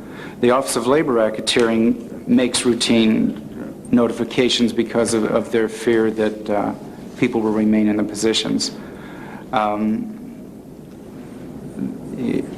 What I would like to see, and what would be more effective, is if there were enough resources to make the kinds of notifications to everyone who's convicted. That would make the act more effective. Why would resources be a problem? I don't understand that. There are not that many people convicted, are they? In recent years, there have been a significant number of people convicted. Also, the notification has to be made both to the individual that's convicted and either to the union or the employee benefit fund that employs them, the entire executive board and all of the trustees. It's a rather lengthy process. Right now, the responsibility for that resides inside the strike force, and Mr. Jerry Toner, who was here a moment ago, is responsible for that. And there aren't enough resources dedicated to make the number of notifications needed. Go ahead. I won't interrupt. The witness security program has proven to be a boon in turning major organized crime figures into informants and witnesses. The cooperation and testimony of such program participants as Jimmy Fradiano and Angelo Leonardo have triggered numerous successful criminal prosecutions. The violations of the code of silence have made family members distrustful of one another and are weakening the foundation upon which the LCN was established. Another significant tool is the Bail Reform Act of 1984, which established new guidelines for pretrial detention. Several strike force attorneys report that as a result of the 1984 legislation, defendants have pled guilty and become cooperative witnesses. Electronic surveillance is probably the most important tool and has been of the greatest value to the law enforcement community in combating the LCN. In addition, this tool precludes the LCN members from freely communicating with one another and conducting day-to-day business. Mr. Chairman, I've discussed some of the important results of the government's attack on the LCN. You also ask that we suggest a strategy that the government may wish to consider in its future assault.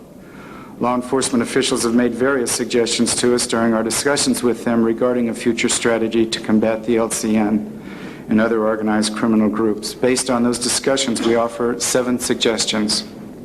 First, the next stage of the government's efforts will require careful strategic planning.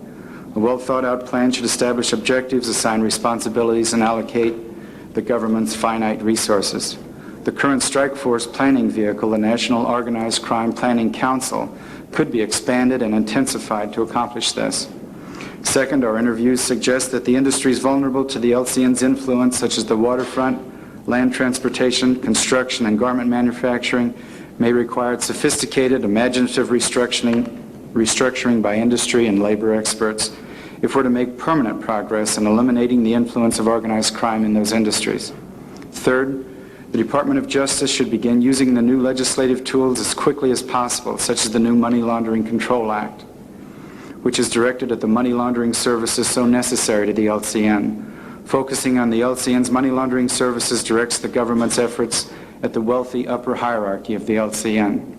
Fourth, the specter of foreign-based, organized criminal immigration, which law enforcement agencies brought to our attention, requires prompt action on the part of the Immigration and Naturalization Service. Organized criminal groups are preparing to flee Hong Kong when control of that territory reverts back to mainland China. Additionally, the Maxi trial in Sicily is causing organized crime members to consider immigrating because of fears of prosecution or becoming casualties in the expected wars of succession. Colombian drug cartel members are also seeking to expand their operations in the United States. The INS must vigorously enforce the exclusion laws and develop strong working relationships with the police of other nations to prevent criminals from entering the United States. Taking action now will prevent the new organized criminal groups from establishing a base in this country. Fifth, the LCN-dominated union should not be allowed to remain under the mob's control. If the LCN holds them captive, the government should take action to end the LCN's domination using current available civil and criminal remedies. In addition to the reported pending government actions against the International Brotherhood of Teamsters, the government should also consider taking action against the other LCN-dominated international unions named by the President's Commission on Organized Crime. The Laborers International Union of North America, the Hotel Employees and Restaurant Employees Union, and the International Longshoremen's Association. Sixth, while law enforcement agencies pursue their attack on the LCN hierarchy, they must also seek to better understand and address the problem of the LCN's continuing recruitment and induction of new members. My seventh and final point is that we must continue to focus public attention on the LCN and its activities. Publicity like that provided by today's hearings increases public understanding of how the LCN operates. Publicity also increases the risk of exposure for those participating in the LCN's activities, particularly the political figures and business people who are enticed by the LCN's promises of power and easy profits. Mr. Chairman, this concludes my statement. I will be pleased to respond to any questions you have at this time. Thank you very much, Mr. Williams. We appreciate so much your efforts and assistance to the subcommittee. It's been invaluable. Mr. Wheeler, do you and Mr. Zahansky have anything to add at this point? I think Mr. Williams has adequately addressed the problem. I can only say that we're encouraged that the subcommittee is continuing their tradition of focusing on the problem of organized crime and keeping the problem in the public's eye. I have nothing to add. A few questions. What is the principal source of power for the LCN based on your investigation? The principal source of power for the LCN comes from the labor unions, both the power that's resident in the unions and the fact that it provides them with such a powerful network of contacts in the corporate world and allows them access to political power and influence through endorsements and political action committee contributions. What's the chief source of revenue? The chief source of revenue, as we are able to determine it, is drug sales. This represents a fairly recent change. Did you run across any organized crime families that are not involved in drug traffic? We have encountered none. as far as we know, they are all involved. You've named certain industries as especially vulnerable to LCN influence, including the waterfront, land transportation, construction, and garment manufacturing. What do these industries have in common, if anything, that makes them vulnerable? Probably the thing that they most have in common is that all of them suffer serious financial losses that result from even short delays, whether it's through spoilage or through the cost of finance. In the case of construction, or spoilage in the produce industry, they can be easily extorted because of the cost of these delays. The industries also seem to be organized by La Cosa Nostra unions, and they're well organized by those. The industries are labor intensive, and the labor costs of manufacturing is the chief cost in the operation. They're frequently areas where monopolies exist, or where they threaten to exist. Those are the features of a typical organization that would be vulnerable. One of your recommendations is that the industries that are vulnerable to the LCN be restructured. What do you mean by restructuring? How would that be carried out? And would it be by government mandate or by voluntary action? I think almost certainly will have to be by government mandate or pressure. There's going to be a witness that appears before you later that is very good on this, Ronald Goldstock. His thinking and his work has progressed possibly beyond anyone else's. I can tell you, though, that an early example of industry restructuring was the outlawing of the shape-up in the ILA. In early years, a group of men would appear for work every day, and the union would pick from among them who would receive work and who would receive pay that day. That allowed the union to suppress people's rights, extort parts of their salary from them. It opened up a whole host of abuses. When that practice was outlawed, a number of extortionate practices became impossible for the LCN on the waterfront. Restructuring requires examining an industry and creating a flow chart of that industry's activities and isolating the choke points inside that flow where the LCN can lodge itself and extort the industry. The restructuring would focus on those choke points and whether they would use antitrust measures or inspections or other regulatory efforts. They'd bombard those vulnerable sectors of the industry to starve out the LCN.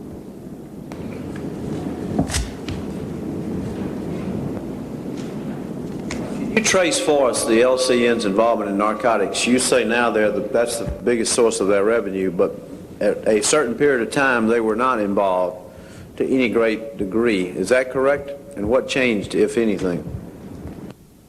My understanding was that the LCN for many years has been involved in narcotics. Early on it was pretty much isolated with heroin and the financing and movement of heroin from Southeast and Southwest Asia. The LCN has always been nervous about their involvement in narcotics. They're nervous for a couple of reasons. They don't want their associates and their members to become addicted. Narcotics convictions bring about extremely lengthy sentences. There's enormous pressure for someone trapped and caught in a narcotics violation to cooperate with the government. They were fearful of that. It also brought them, because they are not smugglers and because they don't sell on the street, it also brought them in contact with less disciplined gangs and organized crime groups. They were fearful of these groups knowing about their business because they were afraid that they would betray them to the police. They had to balance that recently. They had to balance that off against the possibility of becoming irrelevant. The Colombian gangs, and with their Cuban and Jamaican allies, are growing with such speed that they're beginning to rival the LCN with regard to their assets and their income. They don't have the contacts of the LCN in the political world and the corporate world. But if If the La Cosa Nostra wishes to remain inside the criminal world, they have to become involved with drugs.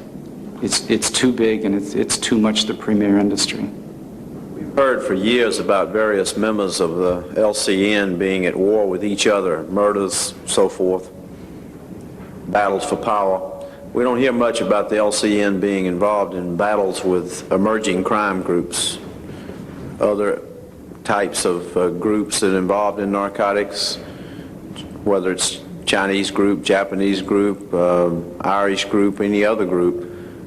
Do those kinds of battles occur? As you said, there's not evidence that a lot of that has occurred. One reason is they complement one another's efforts. Some of the foreign-based groups focus primarily on smuggling and importation, which the LCN does not become involved with. Other groups, the street gangs, are pretty much street sales. They're low risk, they're high risk and low volume sales on the street. The LCM appreciates the fact that they don't have to become involved with that, where apprehension is a fearful likelihood. So one reason that they don't fight more often is that they complement one another's efforts. There have been some instances, and I think a lot of those have swirled around the LCN coming into clashes with motorcycle groups. The younger members of the LCN and the motorcycle groups fighting over drugs and... Isn't that bound to occur more as the emerging groups become more powerful, move into other activities? You would expect that, particularly if the LCN has the hope of maintaining its grip on the neighborhoods where they're no longer the premier force, or where they hope to expand their drug businesses. The drug business is a very wide open, free market right now. Anyone that would seek to institute a monopoly would meet with a great deal of violence. I understand that you've reviewed the makeup of the Chicago LCN family, both as depicted in 1963 on the Valachi charts and also today on the charts that have been introduced this morning. Can you give us a summary of what you have discovered in making that comparison? Yes, sir, we could. There are some tremendous similarities between the Valachi era family in Chicago and the organized crime family today. Like then, they're organized into North, South, and West groups. There is no East group because that's Lake Michigan in Chicago. The West group is by far and away the most powerful group in Chicago. It's where most of the LCN members work and where most of the LCN members live. The Chicago family, as was the case back then, is the strongest family outside New York City. It's also the most violent. Since that family's existence, there have been over 1,100 gangland slayings in Chicago. Until quite recently, and certainly during the Valachi era, the hierarchy of the Chicago LCN was well insulated and invincible. That was changed dramatically in recent years with the FBI operations Pindorf and Strawman in Chicago and Kansas City that did much to riddle the LCN hierarchy and its middle management layers with convictions. Today, Joe Ferriola heads the Chicago's day-to-day businesses. Joey Ayupa, the former boss, is in prison, and his predecessor, Tony Accardo, is in retirement and very inactive. Ferriola, like Ayupa and Accardo, and their predecessor, Momoji Nkana, all were from the West Group. That's where all of the leaders of the Chicago family have come. They're located in the near west suburbs of Chicago. Ferriola today is a very strong and violent leader. He holds much tighter reins than any of his predecessors have for many years. During the Valachi era, there's evidence from looking at the charts that those groups and those gangs came from the neighborhoods, and they were still formed up into semi-autonomous street gangs. The organization of today is formed into a corporate-looking pyramid, and the hierarchy is formed in a traditional bureaucratic shape. Chicago directly controls the family in Milwaukee and very powerful interests in Las Vegas. Because it has a seat on the LCN Commission, it also mediates disputes and approves major initiatives for most of the Midwest and all of the Western LCN families. In recent years, the influence of the organized crime in Las Vegas has declined sharply. That's primarily a result of the fact that the Central States Pension Fund divested itself of its real estate holdings there. While the Central States Pension Fund held real estate holdings in the casinos and hotels, those were thinly veiled LCN properties. As was the case in the Valachi era and is the case now, Chicago LCN leaders and members hold a number of positions in labor unions. Also, the Chicago LCN family controls 2 of the 4 international unions that are dominated by the La Cosa Nostra. They control the Laborers International Union and the Hotel Employees and Restaurant Employees Union. Until very recently, they also controlled the International Brotherhood of Teamsters, but under the current administration, the ownership of that union is transferred from Chicago to New York. Those are some observations about the Chicago LCN family, sir. Mr. Wheeler, do you, Mr. Sahansky, have anything to add? No, Senator. No, Senator. Williams, do you have anything else you'd like to add today? No, sir. We thank you so much for your help. We're going to continue to rely on you. You've been terrific, and you've been indispensable for our being able to hold these hearings. We will have other questions for the record. Pleasure. Thank you. And thank you for being patient today in the length of the hearing. On Friday, April the 15th, in this room, Hart Building, we will resume these hearings. We will hear from Mr. Angelo Leonardo, former acting boss of the Cleveland LCN family. We'll have a panel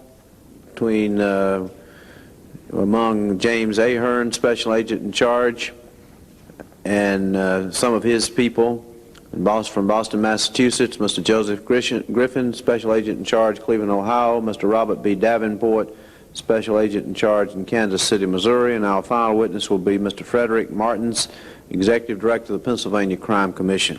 Subcommittee will stand adjourned for the day.